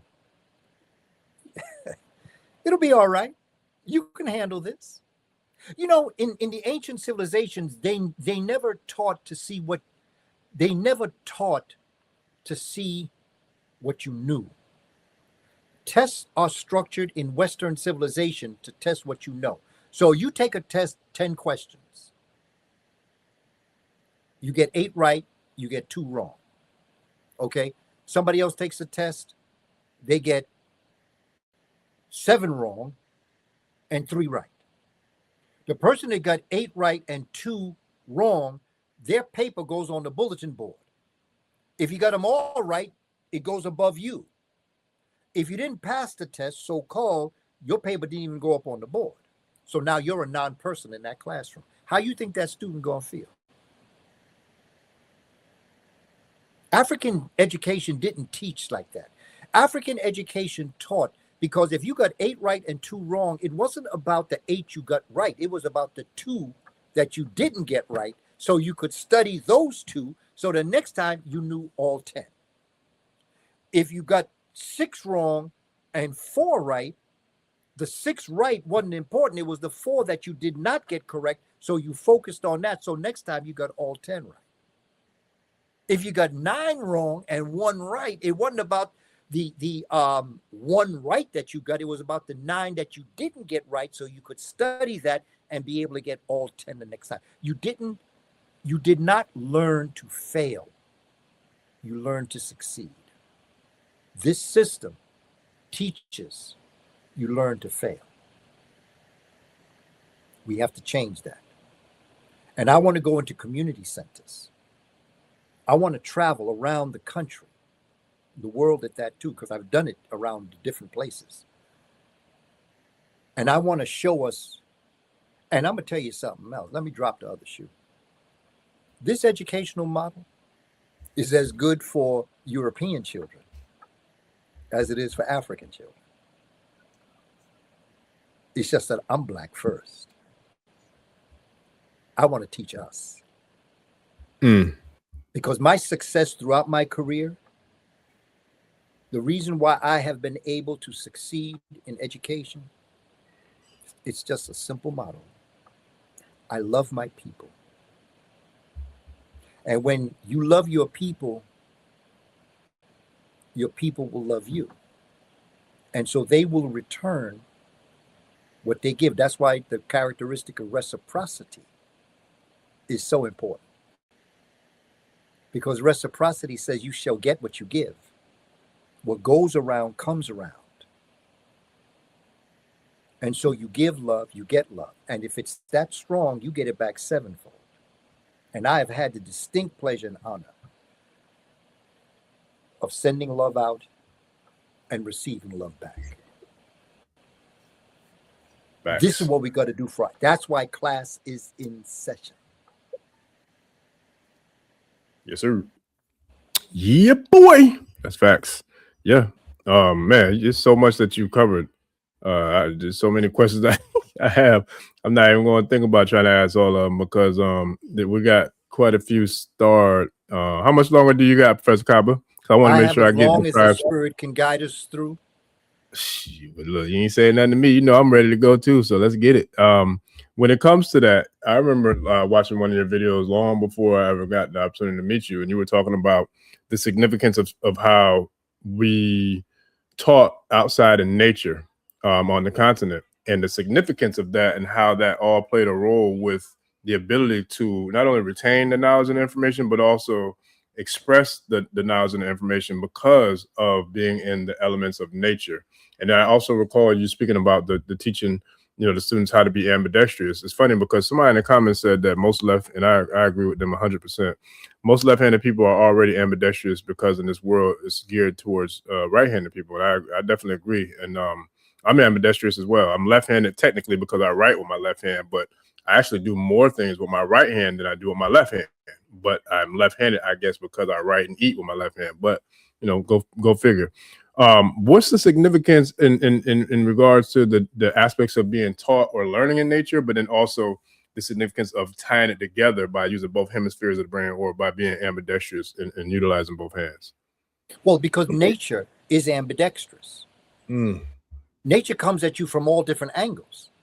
And when you're taught within the context of nature, everything that you need to know is right in front of you. Okay, when you're not feeling well, right? If you want to know how to heal yourself, look at a dog. Yeah. What a dog do? Drink water, eat grass, eat dirt, and rest. Yep. Okay, when you're not feeling well, what do? Drink water to flush out the toxins. Eat the herbs to replenish the toxins, and rest. Yeah. So your body can replenish the toxins. Look at nature. Look at nature around you. Nature has all the answers because guess what? You came out of nature. And so in coming out of nature, nature would have had to have had all the answers because that's how you came through. Facts. Now, of course, it's good to get with people that are far more structured in being able to explain things to you. I went to Dr. Sebi from 1988. I've been going to Dr. Sebi. Now I go to his wife, Maat, and also his son, Victor. Okay, that's where I get my herbs.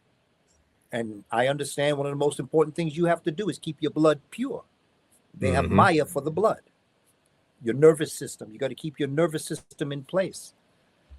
Your neurons, your automatic nervous system, you have to keep that in place.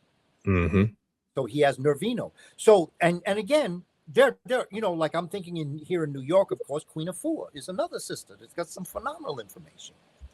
I used to work with Paul Goss out of Los Angeles. He was another brother. He's an ancestor now. But as I look around in Atlanta, there's a sister named Chef Aki who really worked with Dr. Sebi a great deal. She's got a lot of great information out here.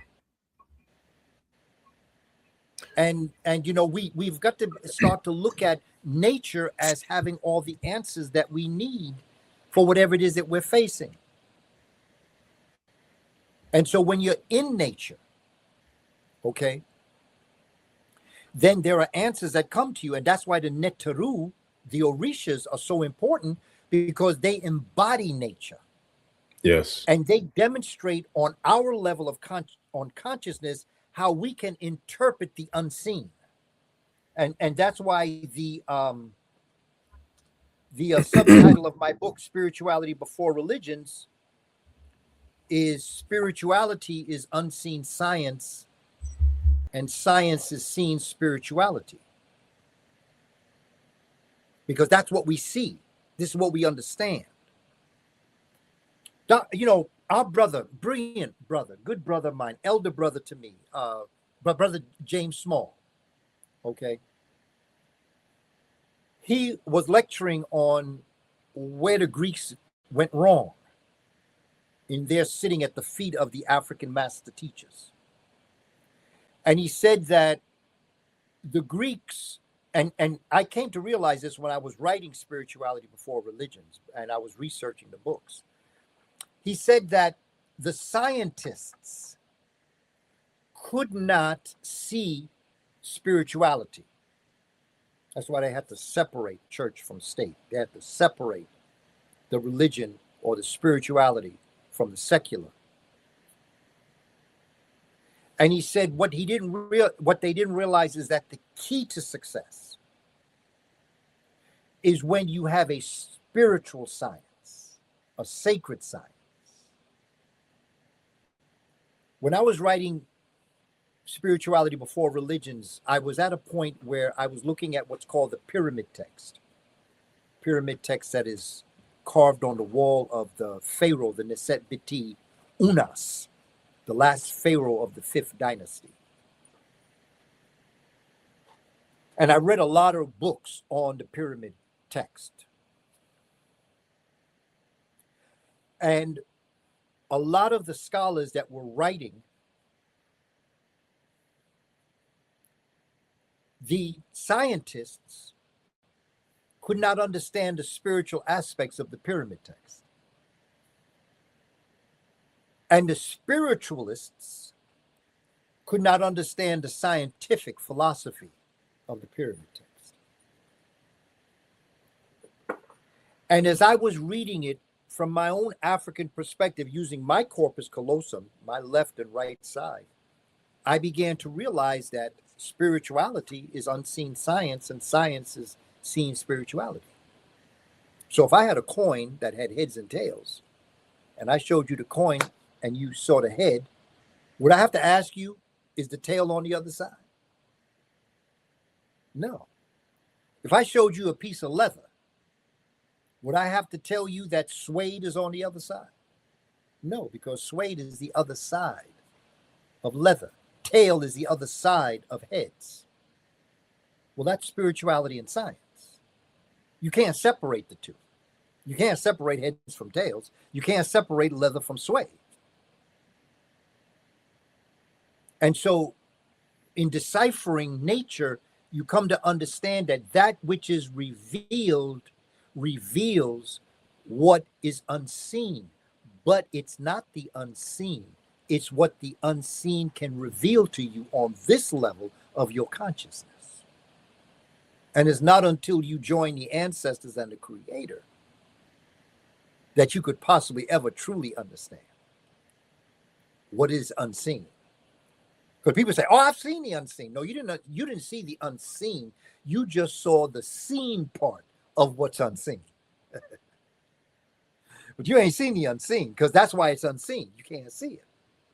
But you know it exists because of what the seen will let you know. And in the Shabaka stone, which was my third book I wrote, what I was trying to get to was the fact that you had 8 creative energies. And one of them was Amen, the hidden, and Amenet was the revealed. Amenet revealed Amen, and Amen hid Amenet. But together, Amen and Amenet was our experience on earth. Same thing with the Orishas. That's why they have colors. That's why they have various aspects of their existence, because they're all manifestations of the creator of all. Big facts. Yeah. Yeah. You mind if I dive into a couple of these questions, Professor Kaba? Because I saw some really yeah. good ones. I would love to hear your perspective on them. So I'm gonna pull up a few of them. And shout out again to all the new channel members. I think we got like 3 or 4 new channel members. And shout out to everybody for the super chats. Definitely appreciate every single one of y'all for the love and support, family. And shout out to everybody who's still rocking with us at 12:23 a.m. Man, we getting this thing cracking tonight. So let me see. Let me see.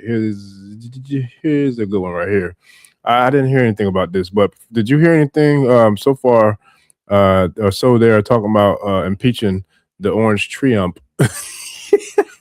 I like that breakdown. Triumph. Was there really an emergency vote for the impeachment happening today, and how does that impact us? I didn't see anything. I've been ripping and running literally all day long today, so I wasn't really able to tap in and do no research or anything like that. Did you see anything about that, Professor Kaba? They're talking about it. Everybody's throwing it out there.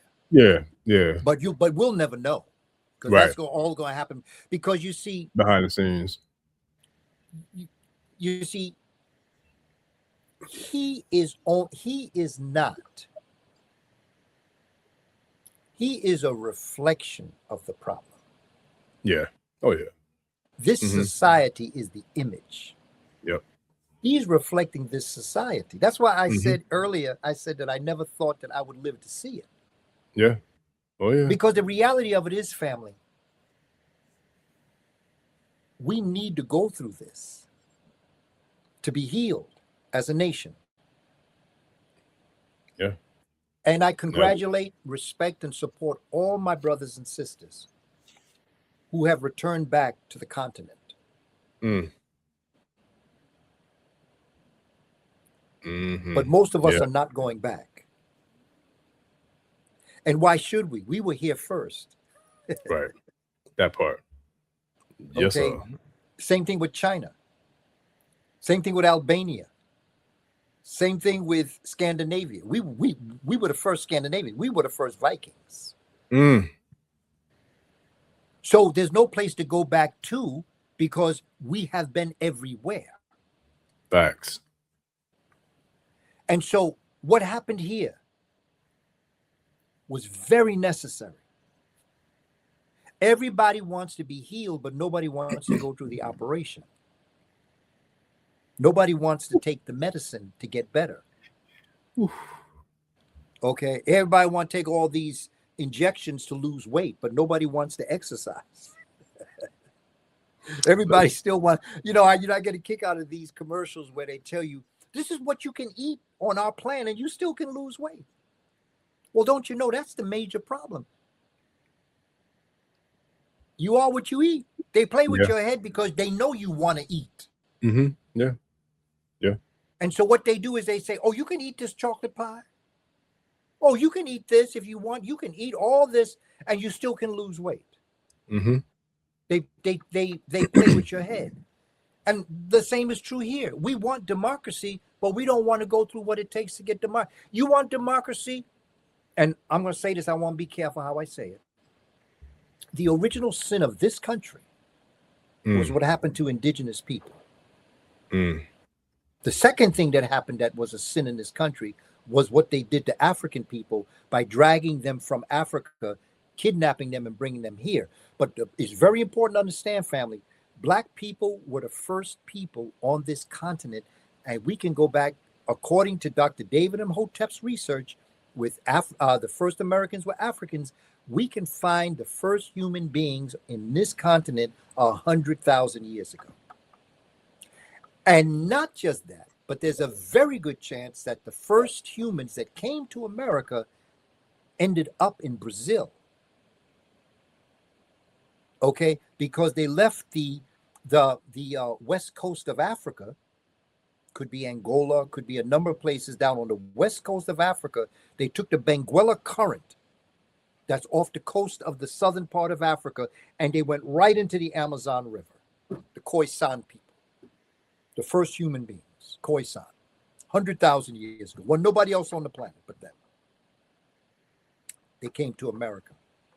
Second migration would have been the Clovis Folsom people, a taller stature African. Third were the Algonquin, still Black, but had been touched by the Ice Age Indo-European. Fourth were the Eskimo, or the Inuit, as they call themselves. And then the fifth came in the major migration. And this was the Asian invasion. They were escaping Genghis Khan and the what's called the Mongol invasions. They came straight out of Asia, straight through Canada, down into North America. And they came in such large numbers. These are the indigenous people you see today with the hair that is straighter, with the complexion that is yellowish or reddish, if you want to call it that. And then they took in all the other four people that were here. And that's who today we call Native American. But the indigenous people were the first ones. Make no mistake about it. You were here before 1492. And that's another very important thing for us to understand, because I hear people talking about the presence of Africans in this part of the world, building different structures. Oh, there's no question about that. We were here. We were everywhere. Everywhere. Even the Chinese people doing research, Chinese man, I saw this piece, Chinese man said, I really wanted to learn that the first people in China look like me. And he said they didn't. They were black. He said that. He said they were black. He said that's the truth. And he said, I'm not looking for my truth. I'm looking for the truth. And the truth is China was black before Indo-European barbarians came down and overtook the black people of China. The first dynasties were black. Yeah.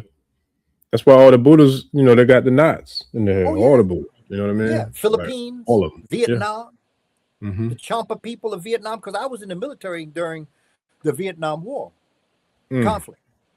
Okay, Champa people, Montagnards. You see the Montagnards. I have seen pictures of Montagnard. I swear that's a brother I saw on 125th Street.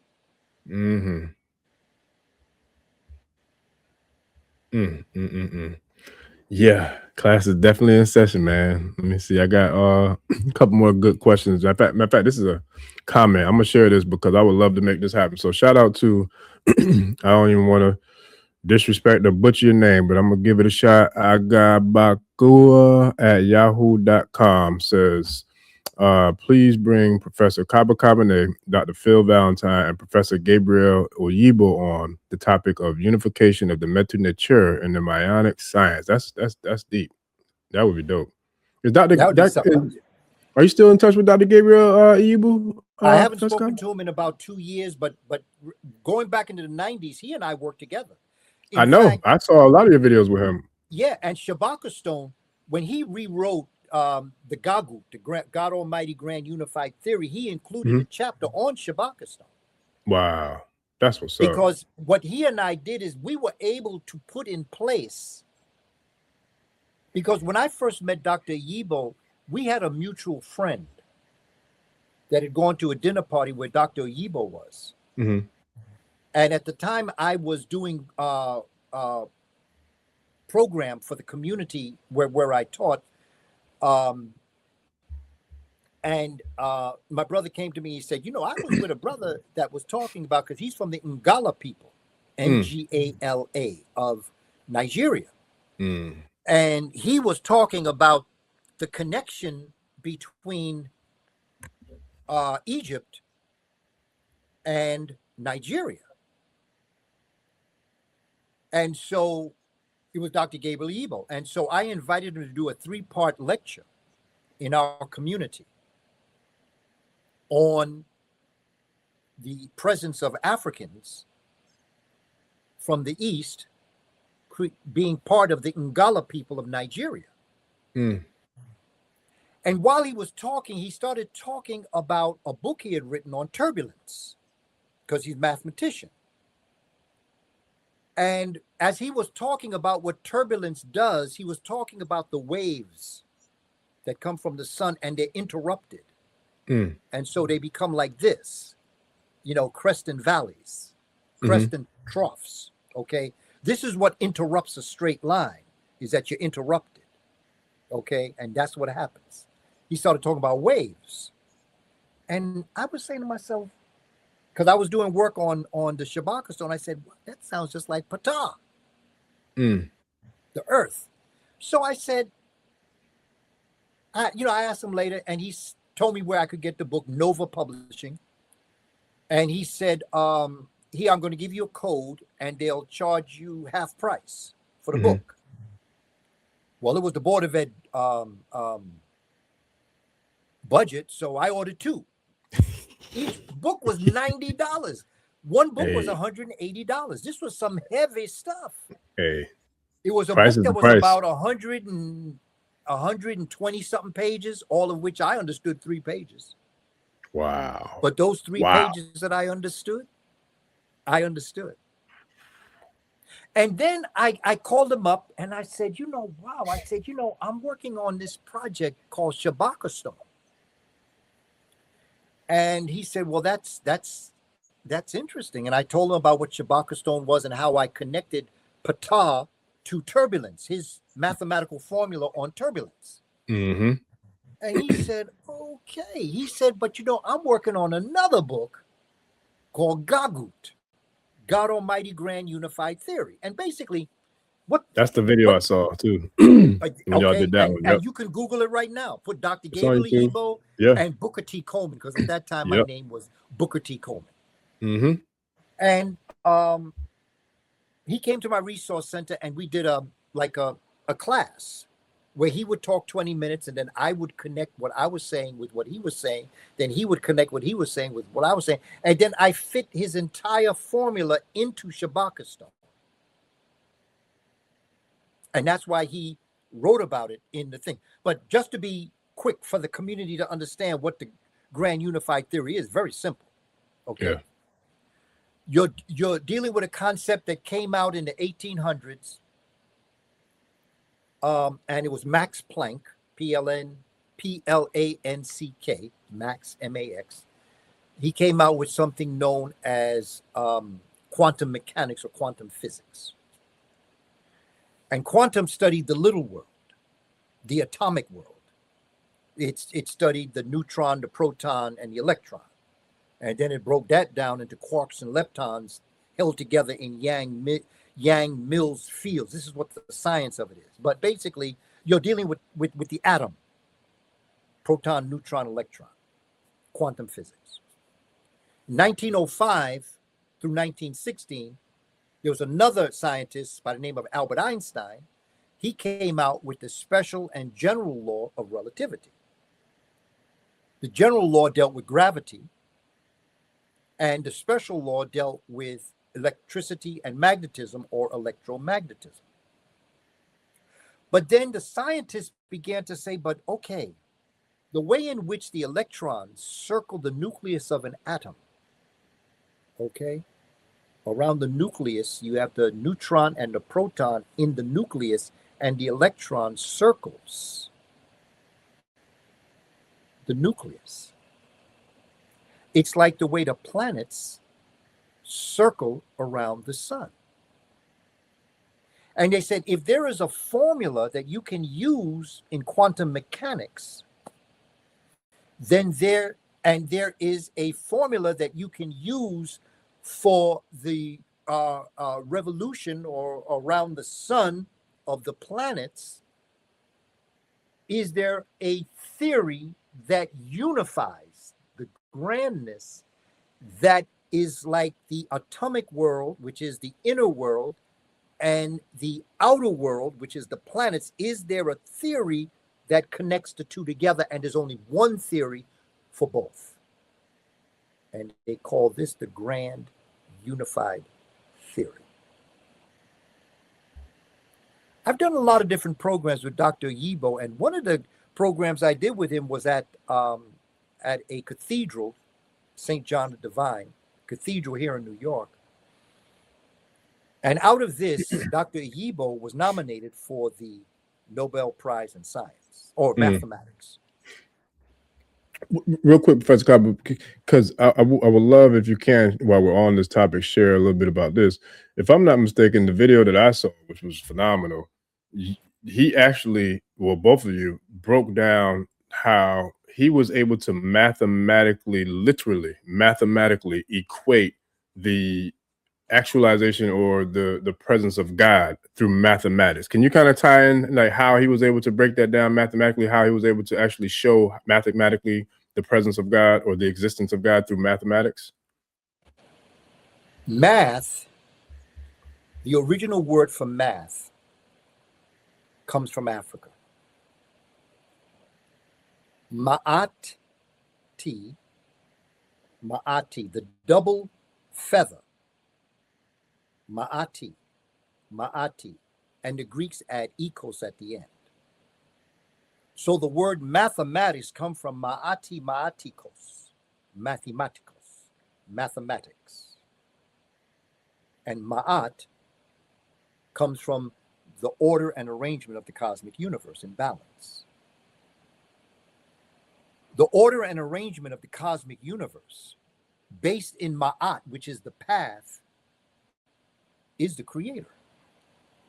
She is the representation of the balance of the cosmic universe. So mathematics is the language of science. Science is all knowledge, comes from the word scient, which means knowledge. That's why we say that the creator is omniscient, all-knowing. Scient, knowing. And so mathematics is the language of science. I was teaching a middle school last year. The brother brought me to talk to the students. And one of the questions I asked the students is, what's your favorite subject, or, what do you enjoy? And he said, I really enjoy science, but I'm not too good in math. And I said, but that's impossible. Because the only way you could understand science is if you understood math. It's like saying you like to read books, but you cannot understand letters.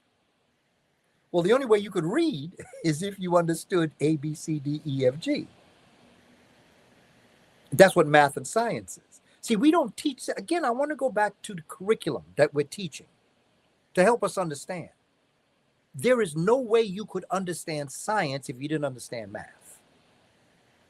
You might not understand it the way the books want you to understand it, but you do understand it from a different perspective. 5th grade mathematics, because I've taught every grade, I've taught every subject in my career since 1977. The idea is that when you teach, you have to be whole-brained. You also have to think like children. When you're teaching children, for me to teach 5-year-olds, I have to think like a 5-year-old, because how could I make a child think like an adult?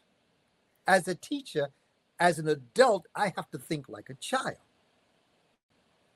And so when you're dealing with the interpretations of math and science, you have to understand when you're teaching math to children, you're really moving towards them understanding science. I'm teaching you math for you to understand science. This system doesn't do that. They have math here, they have science there. You would never know that there's a connection. It's about decoding. Everything in life is decoding. In order to read, you have to be able to decode. Okay, I take a 1st grade test in the pyramids, 1st grade, simple language, 1st grade, but the test is in German, the German language. Chances are I would not do good on that test. Is it because I don't understand the pyramids, or is it that I have not decoded the German language? Quite frankly, same letters. It's the Greek alphabet. But if you can't decode something, you cannot comprehend what it is that they're asking you. The same is true in math. Math is decoding.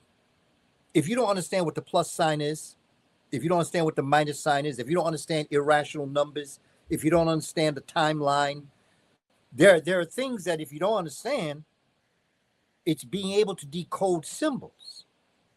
What's the difference between an A and an S? Well, you have to be able to decode the A from the S. It's decoding. And so I never say a child can't read. I never say they can't do math. I realize that they have a challenge decoding symbols, because they certainly can put their headset on and repeat everything that Beyonce sang. That part. So they're decoding. It's just that they are decoding something that is familiar with them. Mm-hmm. So when our children are decoding subjects where everybody don't look nothing like them, where is the interest in that? Why should I? It ain't about me. And so the idea of math, Maat, math is measurement. The cornerstone to math is measurement. The cornerstone to measurement is the meter. Meter is where the word mother comes from. And mother comes from Maat. It's just a derivative of the way in which you put your letters. Math, MT, Mut. Okay, the vulture, Mut. So when you are interpreting the letter A, who is Mut in Meduneter, you're dealing with the concepts of mother, which out of the letter A comes all things, which is out of mother comes all things. And then Mut is related to Maat, and so you have another relationship. So math is the path of the cosmic universe, which is your movement towards the creator. And that movement towards the creator is the creator, because that's why the creator created you, to move towards him, because she knew she wanted you to be with her. Listen, and when you were saying that, and I don't mean to interrupt and cut your wisdom, but when you said the part about the meter and then the mother and all, I couldn't help but wonder, is there a connection to nature, like the metu nature? When you talk about meter and mother in the sense of mathematics?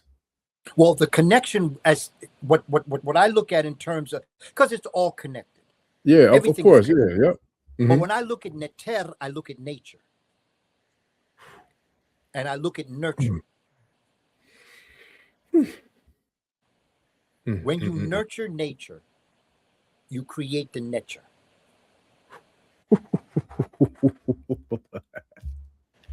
Nurture nature creates the nature. And that's what's carved on all the walls of our people. That is what all the Orishas are about in West Africa. This is what all of the Dogon were talking about. This is what all of the people of Southern Africa was talking. There is a cultural unity in Black Africa. Dr. Sheikh Anta Diop wrote a book on the cultural unity of Black Africa. There is a unity in thought. Why? Because it all came from the Twa and Mbuti Khoisan people. So don't look to Kush, Kemet, and Egypt as that great civilization. They're great. Right. But they're great because their predecessors were even greater. Yeah. Yeah. Twa and Mbuti Khoisan. Know them and thank them. They make fun of them. Arabenga. Okay. Arabenga was a Twa and Mbuti Khoisan. They had him as an exhibit in the Bronx Zoo. The other sister, I forget her name right now, begins with an S. She was used. Oh man. I know you're talking about. She was used like on a farm, like an animal. Bartman. Something Bartman. First name is S. Sally Bartman or something like that. I think it was Sandy or Sally, something like that. Bartman. Yeah, something like in that order. Yeah. But she was used as an exhibit, like an animal. The tribe will put it in the comments. Somebody will know. Okay. Yeah, you going in. You in your bag, Professor Kaba. You in your bag. You in there deep too. Look, I got another great question, man. These came earlier, so I appreciate the tribe for hanging around, sticking around with us, riding. Sarah, you're right. Sarah Thank you. Bartman. So Sarah I knew Bartman. somebody would put it in there. Thank Sarah you. That's Bartman. it. Let me find this question. It was Here it is right here. This was actually, let me go to this one. My boy Emperor True first. Insight. We have to get to our pineal gland. How do we get to our pineal gland and the Kundalini activation or activated internally to become the sun? We are solar beings occupying this avatar. So you got anything for that one, Professor Kaba? Appreciate you, Bubba, Emperor of Truth. You know, my concept is, they say there are 7 chakras. Mm-hmm. It starts at the root, at the very bottom, which is your lowest chakra. And they say that it goes up through all of your chakras. The pineal gland is your 6th chakra. Mm-hmm. And then your crown is your 7th. Mm. And they say that if you can imagine wheels that are moving at all times, and each wheel, when the next one up goes in the opposite direction, next one up goes in the other direction, all the way until you get to the top. And when you get to the top, that is when the crown chakra then sends out the same form of light and heat energy from the pineal gland to the crown chakra. It goes up into the cosmos. The other aspect to realize is that while your chakras, you also have chakras that emanate out of your body. They are called your prana aura, Prana, prana aura. And they vibrate out. So as you're vibrating inside, that's causing you to vibrate outside. Children and animals and plants can feel your prana aura. And so it becomes important that when you move through a certain process, that you understand that you are vibrating. That's why vibration is one of the principles of the book called the Kybalion. And so, you know, like it becomes, No, I was saying that's a phenomenal book. I remember you turned me on to that one. I read that one several times. Very powerful book. Very important book. The 7 principles. Vibration is one of them. You're always vibrating. Even when you're sitting still, you're vibrating. Your atoms, your electrons are constantly moving all of the time. And so to answer your question, your pineal gland is activated. The Meduneta symbol for the letter M is an owl. You would wonder why an owl. And the owl is looked upon as being very wise. We have commercial on TV, even now, where they are advertising for glasses. And there's an owl that has glasses on, insinuating that when you can see, then you can see consciousness. That's the owl. When you graduate, the owl has always been the representative of graduations. Even with potato chips, you have something known as wise potato chips. Although now they've sort of kind of deformed the owl, the look of the owl. But the point that I'm making is that from ancient times, the owl was looked upon as being very intelligent. Now you have to ask yourself, the owl is not the brightest bird in the forest. In fact, the owl is not bright at all, not too bright at all. I mean, it has its own natural intelligence, but it's not considered to be a very intelligent being or entity. But when you study what our ancestors were doing, there are 2 things that an owl can do that our ancestors looked upon as being a great gift from the Creator. And one gift that the owl can do, it can turn its head around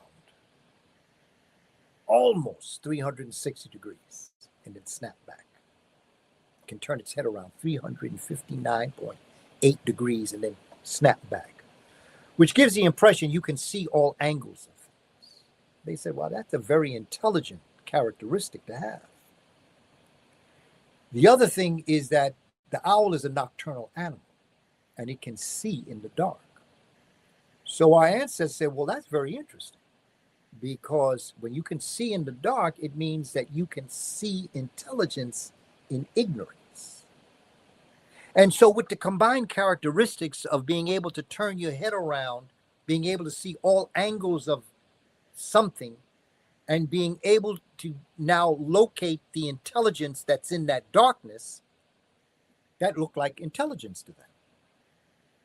And so they put that, but why the letter M?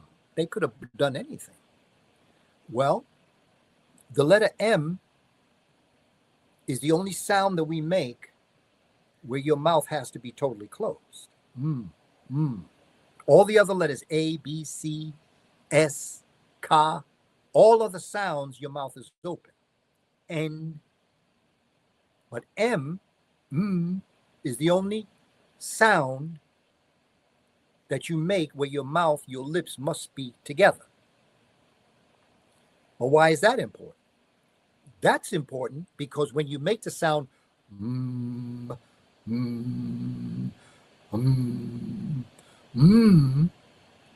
vibrates. The Grand Lodge of Luxor, I have a chapter in Shabaka stone on the Grand Lodge of Luxor. In this particular part of the temple, in room 5 and room 12, in the Grand Lodge, is where your nose is located.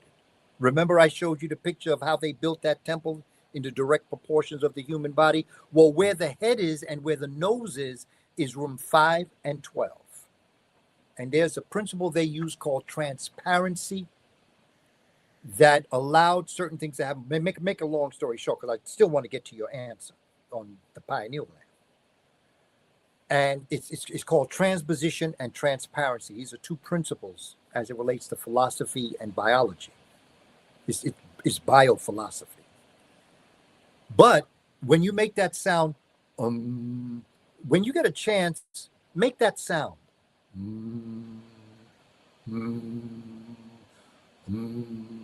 You can feel someplace inside of your head, there's a tickling. The physical location of that tingling, our ancestors called the Shittite infant. S-H-T-Y-T. Next word, Shittite, int, N-T. There's sounds now. And then the third letter is F-N-D, Fint, Shittite Infint, which means the sacred sanctuary. Behind your olfactory bulb, where you smell, you have a nerve center that sits right behind the olfactory bulb. When you make that sound, and you start to tickle, you feel that tickling, that's where your Shittite infant is, and that is where all of your 6 senses come together in your brain.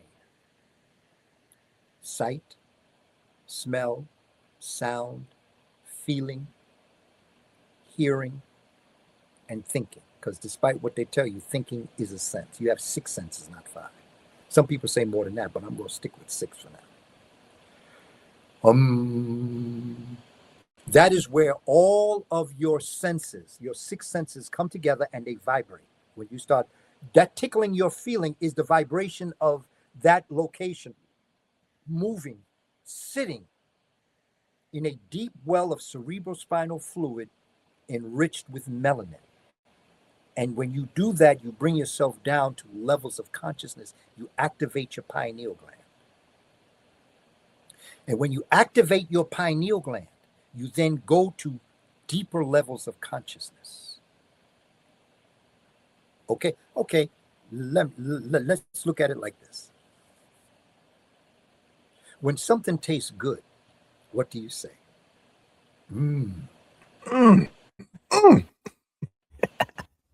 When you get a good idea, what do you say? When something don't go right, what do you say? All of your senses that activate your relationship with the Creator is located in the Shittite infinite. When that is activated, then it activates the pineal gland that sends the message to your 7th chakra, that opens up. Remember, babies that are just born have that soft spot there. Well, that's a doorway. And that's where your consciousness then rises and joins. There's a 2nd sarcophagus in King Tut's tomb that shows you this. And that relates to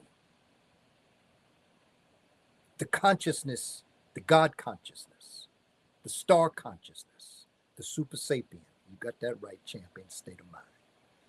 I got a whole chapter on super sapient. Everybody loves Dragon Ball Z, but nobody know who Super Saiyan is. That's where they got it from.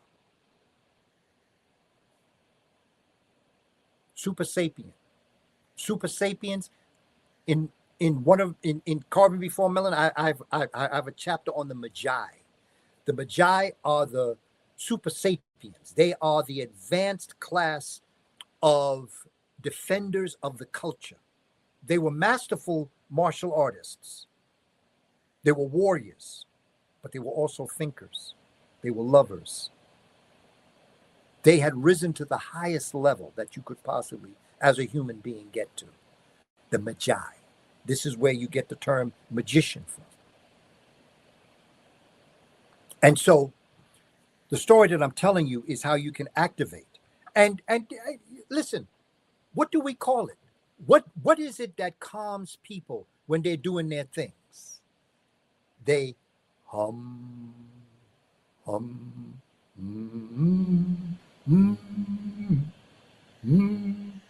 What do you think you're doing? And you know where the Christian church took that?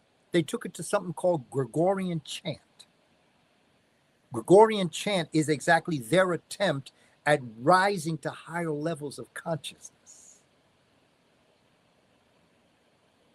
Family, you got it. I'm telling you that you got it. The question is, will you open yourself up for it? And everything you see going on now is to make sure you can't or that you don't. Everything they're throwing in your way, all these distractions, is all to stop you from focusing on your God quality. They keep you down on the human level. They keep you worrying about the rent. They keep you worried about paying for food. They keep you worried about what's going to happen tomorrow. They keep you worried about safety. They keep you worried about all these different things to distract you from Maat, which is very simple. You don't learn it in school. You learn it in life.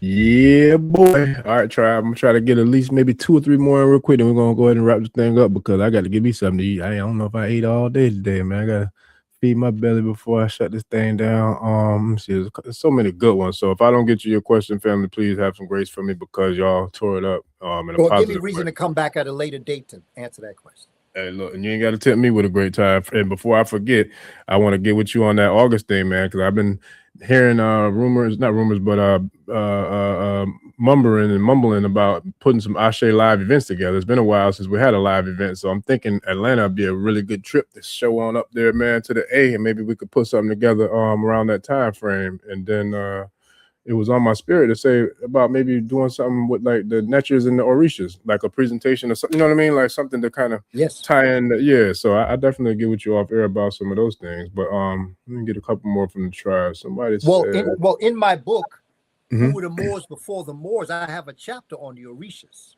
Get out of here. I think you did tell me that. I think that's the only book you got that I haven't gotten yet besides the curriculums. I got to get your curriculum. And the connection between all of the different systems, from Santeria to Voodoo, to Obia, to Candomblé, and even to Louisiana Hoodoo.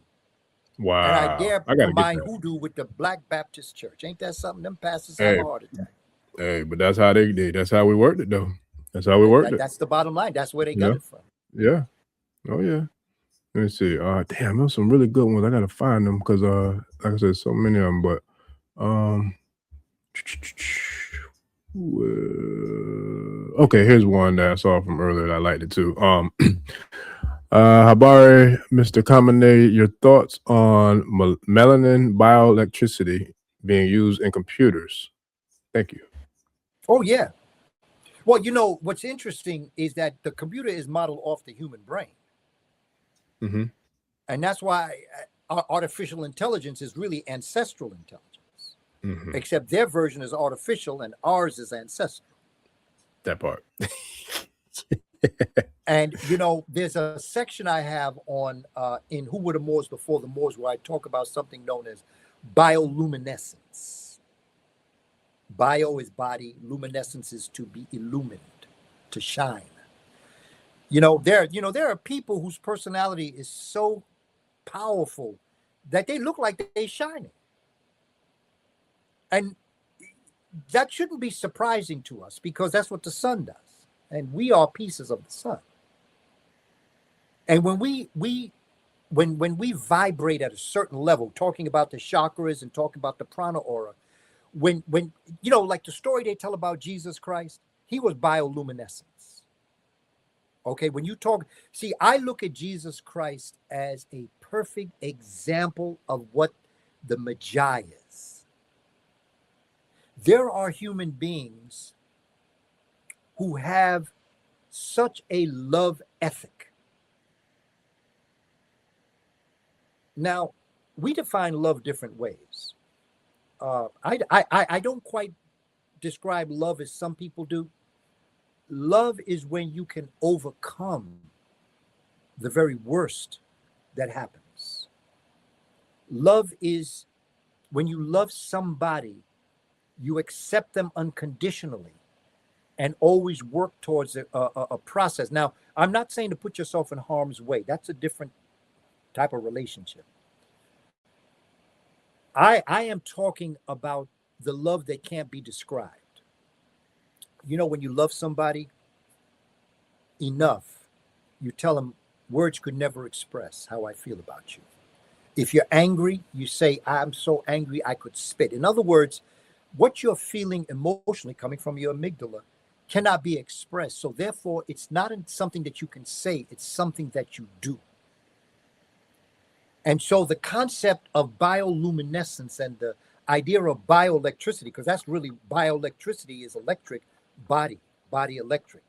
Go down to the bottom of the ocean and look at the electric fish, eels, that can shine. Okay, you have that too. Everything that is embodied with carbon is illumined. What brought you into animation, what brought you into life, what allows me to move my hand from one side like this is animation. It's pata, it's energy. When my hand was down, it was in potential energy. When I brought it up, you didn't see what brought it up, but what brought it up is unseen, but that's the energy that you have. And so when you operate and when you vibrate at a certain frequency, and when that frequency, some people call it Schumann's resonance, I'm not going to get too tight into that, but when you vibrate at a certain level that is one with the cosmos, you actually can illumine, you can actually shine. People can, in your prana aura, people can actually see colors. Some people can even hear sounds. It's according to where you are in the spectrum of being able to detect that. But make no mistake about it. We have examples of this in nature. I mean, look at a porpoise. A porpoise can be sending sounds out that go through waves and can go to somebody, another porpoise far away within split seconds. That sound can travel that far. Okay. And so, like, for me, it becomes important that we don't, that our ancestors developed a way of thinking that went beyond this superficial Indo-European way of thinking. You have wormholes in space, okay, that you can travel untold distances. You're going from one block, you're heading to another block, but where you're going is on the other side, okay? So you walk 2 blocks this way, 1 block this way, 2 blocks this way, and that's where you want to be. So you walk like this. But what would happen if you walk this far, but right here, there was a shortcut? So you didn't have to go all the way around like this. You would just go this far, bang, and you'd be right where you wanted to be. That's a wormhole. And then your mind can do that. That's science. That's, you know, I don't want to take anybody into the twilight zone because I'm not into that. Dr. Ben used to always say, don't take me to no, well, he cursed me. Don't take me to no twilight zone because I don't want to go there. Okay? I don't go into no superstition and all this stuff. There's this. No. I'm not into that. And neither am I. That's one thing that Dr. Ben, you know, really encouraged me that I took, because I don't want to get into no science fiction stuff. Well, science fact. But, you know, I want to speak in a way, just think about what I just said. You want to go someplace that's on the other side, but the only way you can go is to go 2 blocks this way, 1 block this way, 2 blocks that way, and where you wanted to be is there. What happens if you go this far, but then there's a shortcut? That's a wormhole. A wormhole can take you from one spot to another spot in a split second. That's what porpoises do with sounds in water. Because sound waves are as impactful as air waves. You know, like, for instance, like when you're on your phone right now, how can I pick up my phone, get on WhatsApp, and talk to somebody that's in UK? How can I talk to somebody that's in Kenya? Quite frankly, how can I talk to you right now? There was a time when I would have had to go on to all of where you are, wherever you may be. Now we have something, this is like a wormhole. I'm able to speak to many people just like this. There are many examples of what I'm saying that's right in front of us to see.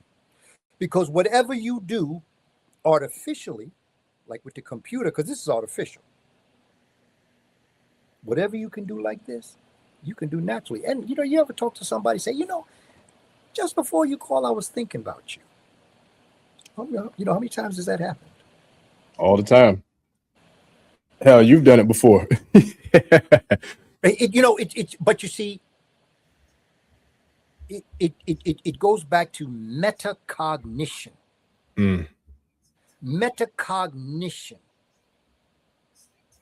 is when you know that you know. There's a lot of people that know. But there's a difference between knowing and knowing that you know. Metacognition. Cognition is to know, cognate, and meta is the other side, the spiritual aspect, like meduneter, maat. It's another way of knowing. You know that you know. So therefore, when you know that you know, you then know how to call into being whatever you want to know. Yes, sir. Yeah, that's powerful. Face the nation. I love to hum the theme to Good Times. Is that the song or the TV show, Face? I'm thinking the TV show probably. Oh, I mean, probably the theme song for Good the TV show. Time. You know that. You know that's also. You know, that's also the first rap song that was on the radio in 1979. Yep. From brain fart. What was the name of that group? God dang it. Tribe, if y'all gonna help me out with the name of the group that song hip hop Good Times. Rapper's Delight. Rapper's Delight. There you go. Rapper's Delight. They use now Rogers music to Good Times. Good Times. You know? Yeah, they remake a lot of the old joints, hip hop songs, especially the old like R&B songs, the 70s, the Isley Brothers, like all that. They remaking a lot of that stuff these days. King Shaka. Listen. Well, yeah. Right here. I was with a brother that was very close to Malcolm X. Okay. Out in Los Angeles. And he was actually the one that was in the movie with Malcolm. He was his best friend. Wow. And he used to come to some of my classes because he was into science. He was into microwave technology. And when I visited him in the hospital in Los Angeles, was the last time I ever saw him. He walked me out to the elevator as I was leaving. And he said, there's something that you need to study. He said, I know you're into science. There's something I want you to study. And he said, the future is plasma physics. Plasma physics. So, Brother King Shaka, now that you put that up there, think in terms of research. If you already haven't done it, because it's obvious that since you put that up there, plasma, the spiritual energy. In my book, The Moors, I talk about a musician, Ziriab, that added a fifth string to the guitar, the lute that he brought into Spain.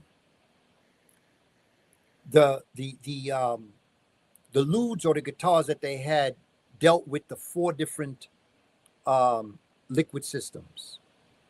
You know, it dealt with phlegm, mucus, hormones, you know. And he added a 5th string that was a liquid, and he added plasma. And plasma is the spiritual liquid that the entire universe is made up of. They have different words for plasma now, but it doesn't hold tight. Plasma is spiritual water. It's something that you cannot see. Like right now, we're all in water.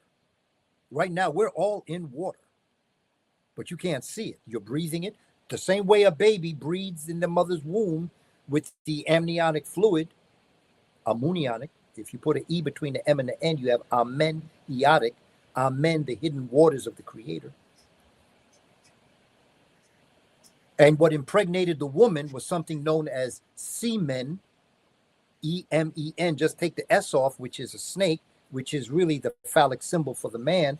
Emen is the liquid systems that brought the baby into existence, that lived in the amniotic fluids of the mother. And when they come out, they're into another type of water, and that is the plasma water of the universe. The reason why you were in the amniotic fluid was to get you ready to come out into the plasma. Plasma physics, the manifestation. Okay, chemistry and physics, the 2 sciences.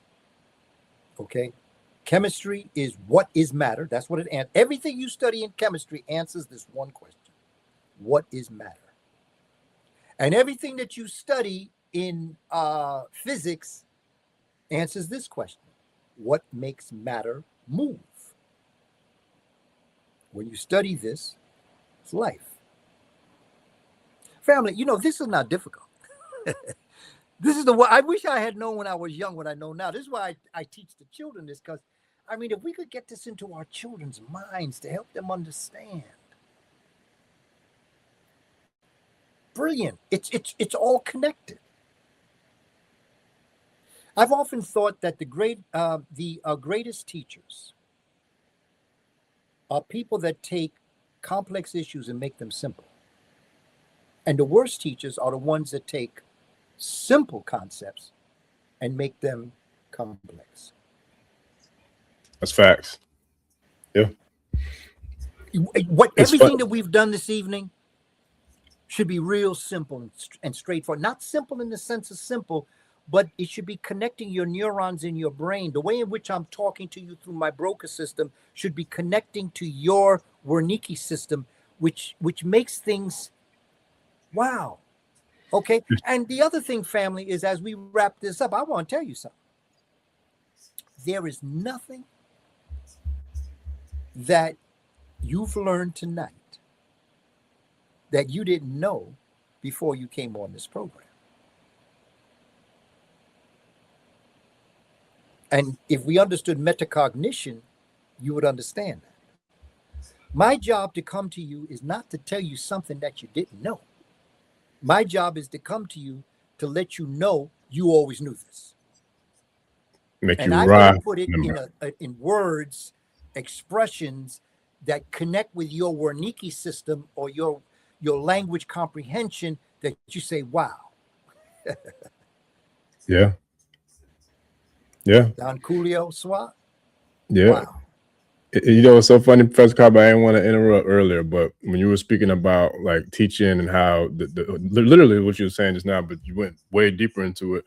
It reminded me, even on the show, it's so funny. I always tie songs into whenever I'm trying to deliver a message, because either songs or I bring up like movies, you know, just different things. Because for me, I never realized it, but in a way, that's almost a form of hieroglyphs, because I always strive to create using song and music, because a lot of us can remember a certain time in our life when we go back to that song. Like I remember one of the conversations me and you were talking about, and it brought you back to the Mothership Connection, the Bootsy Collins concert that you said you went. I can't remember how we got on it, but I just remember you talking about, man, that reminded me of one of the best concerts I've ever been to in my life. And you broke down how they came out in the Mothership. But it's because we think about music, and like you said, even with the children, they can learn a song a lot easier sometimes than learning math. But it's all about the connection, making that connection, in the mind and the neurons. That's it. Oh man, you remind me of RFK Stadium, Washington D.C. Spring of 1978, man. The Mothership Connection. George Clinton and Parliament Funkadelics, the Brides of Funkenstein. You had the brother come out in a diaper. 17 hours concert. RFK Stadium. They did all their songs, boy. They just Bootsy Collins. Oh my goodness. Wow. What an experience. He was the first person that hit me to the Dogon. Bootsy? That's what the Mothership Connection is. Wow. I don't know if you told me that one. I know we spoke about that. I remember him explaining about the Dogon people and about how they could see that star. And that's the Mothership Connection. Wow. I don't remember you ever telling. You might have told me, but I don't remember that. We spoke about that, a lot of those different shows and times and all that, but wow. That's it. Dope. I remember when I first heard this first song by the Parliaments. They weren't the Parliament Funkadelics then. I was in the 8th grade, man. This was 1967. They were the Parliaments, and they came out with a song, I Want to Testify. I just want to testify what your love has done to me. I remember that song. Yes, sir. That's what's up. Oh, man. Yeah. Okay, we got London in the building. I saw South Africa in the building earlier. We got people all over the globe in the building, man. Matter of fact, you had one of your favorite presentations that I saw. If I'm not mistaken, wow, look at the doggone divine alignment. If I'm not mistaken, one of my very first, if not my very first video or lecture that I saw was you speaking on the Dogon. And if I'm not mistaken, weren't you in London when you did that presentation? Black people come from stars? Oh, yes, man. I was in London, and I in fact, I really was in Holland, in Amsterdam. When my UK family found out that I would be in Holland, they worked out with the people that brought me there. My brother Enoch, who's now an ancestor, worked out so that I would go over to London for a couple of days. That's where I did the tour of the British Museum, and I was right in front of the Shabaka store. Wow, that's crazy. Yeah, something else in UK, boy. We did Harambe Books, I believe, was the company that brought us out to London. And because I didn't realize that, Holland and UK, like it's a 50-hour plane ride. 50? My bad. 15 minutes. 50 minutes. 15. Oh, okay. My bad. I was gonna say, minutes. That's a long. Gotcha. Yeah, no, 50-minute ride between, going from Holland or Amsterdam going to UK. 50 minutes. It's the same amount of time for me to go from New York City to Buffalo, New York. Sure. That's how close it is. That's what's up. Yeah, man, this has been another epic one for the books. I got one. If you got time, I got one more question I wanted to share because that's all I like to do. Shout out to Wunam. Appreciate you tapping in with us, Wunam. Wunam said, "Tell my elder that I says hello." hello. Yes, that's what's up. Nikki Love. I was on her program years ago. Yeah, she told me. Matter of fact, we had one last year. Remember she was on with the one we did for Malcolm last year too. When we did Malcolm's the tribute to Malcolm this past May for his birthday. And speaking of which, I didn't know you spoke Metu Nature either, man. I shared your the prayer that you did at his site when you honored him for the answer. You did the ancestral prayer. I shared it in the private community. I didn't want to share it on the channel because I didn't get the chance to ask you, but I put it in the private community. I wanted to try, to see it. Like, yo, I didn't know you spoke mentioned that year. I was like, yo, that's dope, man. When I saw that that prayer you did for the elder, chapter honorable 43. ancestor. That's chapter 43 of the book of the coming forth today by night. That Not was letting dope. the head of one be carried away from them in the nether world. That was dope. I like that. That was dope. Let me see. This was last one. So shout out to. You want to know, but please let me tell you this since you brought that up. It's the sounds. Yes. That you have to get to. See, we didn't speak like speaking words. We conveyed sound. When you talk about music and what music does, this is why when I got to a certain point in that invocation, I said, Awa, Wesaku, Amaku, because it's the sound. I'm taking you from one sound to another sound, and I'm shifting the way. This is how I study Meduneter. I study it from the sounds. See, Western civilization lost their ability to understand the depth of language. Language is sounds. This is why black folk, when we be talking, we go up and we go down. We go, yo, ow, ah. Okay, sounds. Yes. Frequency. I could be across the street from brothers and sisters talking. I might not hear what they say, but I can tell the mood just by the way in which they talking. Clapping hands, doing all sorts, because this is how it's all wrapped up in who we are as a people. We got flavor, man. And everybody try to copy us. I understand. But you see, imitation is the greatest form of flattery. Flattery, that's what I say, yeah. Okay. I like that they love us. The problem is when they start to hate to love us and love to hate us. Because they can't handle this. It goes back to what Dr. Francis Chris Welsing said, genetic annihilation. When you know you're on your way off the planet, you don't hate the people that's going to be here after you go. Oh, yeah. Yeah. And you hate the fact that they were here before you got here, too. That's it. Yes, okay, let me get this last one out, family, so that way I can let Professor Kaba up out of here, man, and I can go ahead and get me some grub and shut it down myself. At Don Coolio, I'm gonna put my email address in the chat, family. Can you please send me the link to that? I didn't get a chance to check it out yet, but I definitely want to, man. So if you don't mind sending me emailing me that link, I'll definitely tap into that interview to see, because I know it got to be something special for you to share it like that. So shout out to Champion State of Mind also, and appreciate the super chat, family. Champion State of Mind said, can you speak on the Kinga connection to the four paths that's identical to the medicine wheel and the Asian spiritual astrological systems? I would like to, but I am not that familiar with that, that I could actually speak. And it would be right. Gotcha. And one of the things that Dr. Ben told me growing up, he said, you have a right to say you don't know. Oh, yeah. I do it all the time. But now that you brought up the Dekenga, I'm definitely going to check it out. When I was teaching children, and children would ask me a question that I didn't know the answer to, I would tell them, I don't know the answer to that. But I want to thank you for asking that question, because I've just found out something that I need to find out. So I said, here's what we're going to do. I promise you, when I go home tonight, I'm going to look that up. And I want you to look up and find out the answer. And tomorrow, when we get back in class, I'm going to tell you what I learned, and I want you to tell me what you learned. That part. Yes, sir. And it's very important that we are free to say that we're not familiar with something, because it brings trust to the human family. Yes. Because somebody up in here knows the answer to what that question was. All the time. And if I try to fake it, I'm going to look embarrassed. All the time. When I tell you I don't know, at least I'll find out. And the next time we have a conversation, I'm definitely going to find out about the Dekenga. And I'm going to see what that represents. And so remind me next time we're together about that question, and I'm going to tell you what I found out.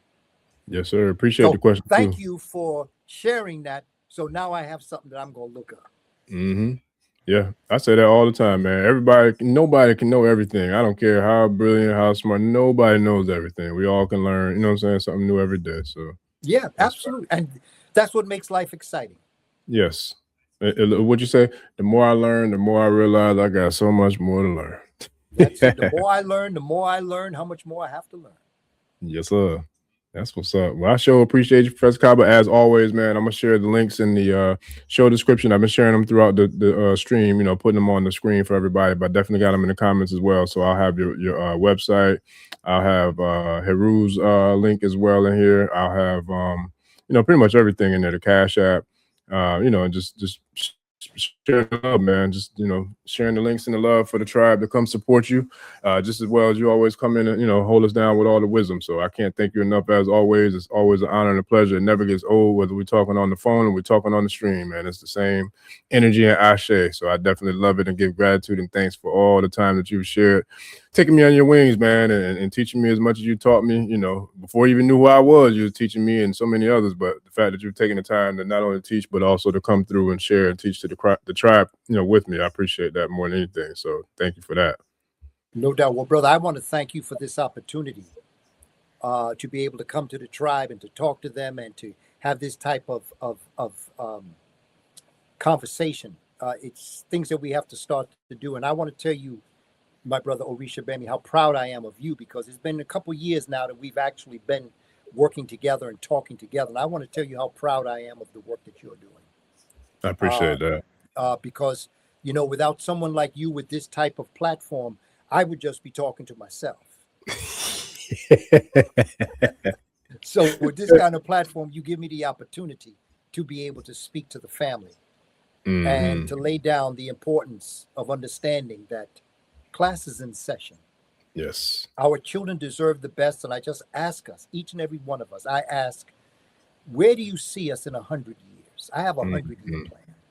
Where do you see us in 100 years? Where do you see our children in the year 2126? Where do you see them? What do you see them doing? And once you figure that out, start doing things to get them to that point. Our children deserve the best because they are the best. And the ones that are even better than the best are the ones who are yet to be born. Ashe. I got one last I wasn't sure how to answer this one, Professor Kaba, so I wanted to bring it up for you. Shout out to Face the Nation. Face the Nation wanted to know, do you have an email address that you can share? What would be the best way to get in contact with you for someone that wanted to contact you, Professor Kaba? Yeah, Kamene777 at AOL.com. KAMENE 777 at AOL.com. KAMENE 777 at AOL.com. Got it. That's it. Yeah. Yes, sir. All right. So yeah, I want to make sure I got that last one in there. So yeah, I definitely give gratitude, tribe. We damn near 200 strong at almost 2 in the morning. So we appreciate y'all, family, everybody, for tapping in with us and riding along with us. Every time we get together, it's gonna be a ride along, but we're gonna ride long and strong every time. We're gonna make it do what it do, for sure. So once again, Professor Kaba, it ain't over till we win. No, sir. Nope. And I'll definitely get with you to see, you know, we can run it back again, you know, to keep this thing going. But I definitely give gratitude and thanks again to you, Professor Kaba. And shout out in regards to your, you know, your family and your lovely wife for allowing you to chop it up with us tonight and giving, you know, pouring into the community the way you always do. I give thanks to her as well. No doubt about that. I definitely will pass it on. And thank you to your family also. Yes, sir. To you know, to your Hemet Neset Waret, that deep well of water that you return to when Yes, you're sir. parched by the desert. Yes, sir. I appreciate and to your family. Yes, sir. And to all those who have tuned in, family, the most precious thing you have is time. I'll never waste your time. And I just want to thank you for taking this time out of your life to be together like this and have this type of magnificent conversation. We'll definitely see you on the next episode. Thanks again for tuning in with us. Professor Kaba, as always, appreciate you, and I'll be in touch soon. Family, we'll see y'all on the next episode. We out, family. Peace.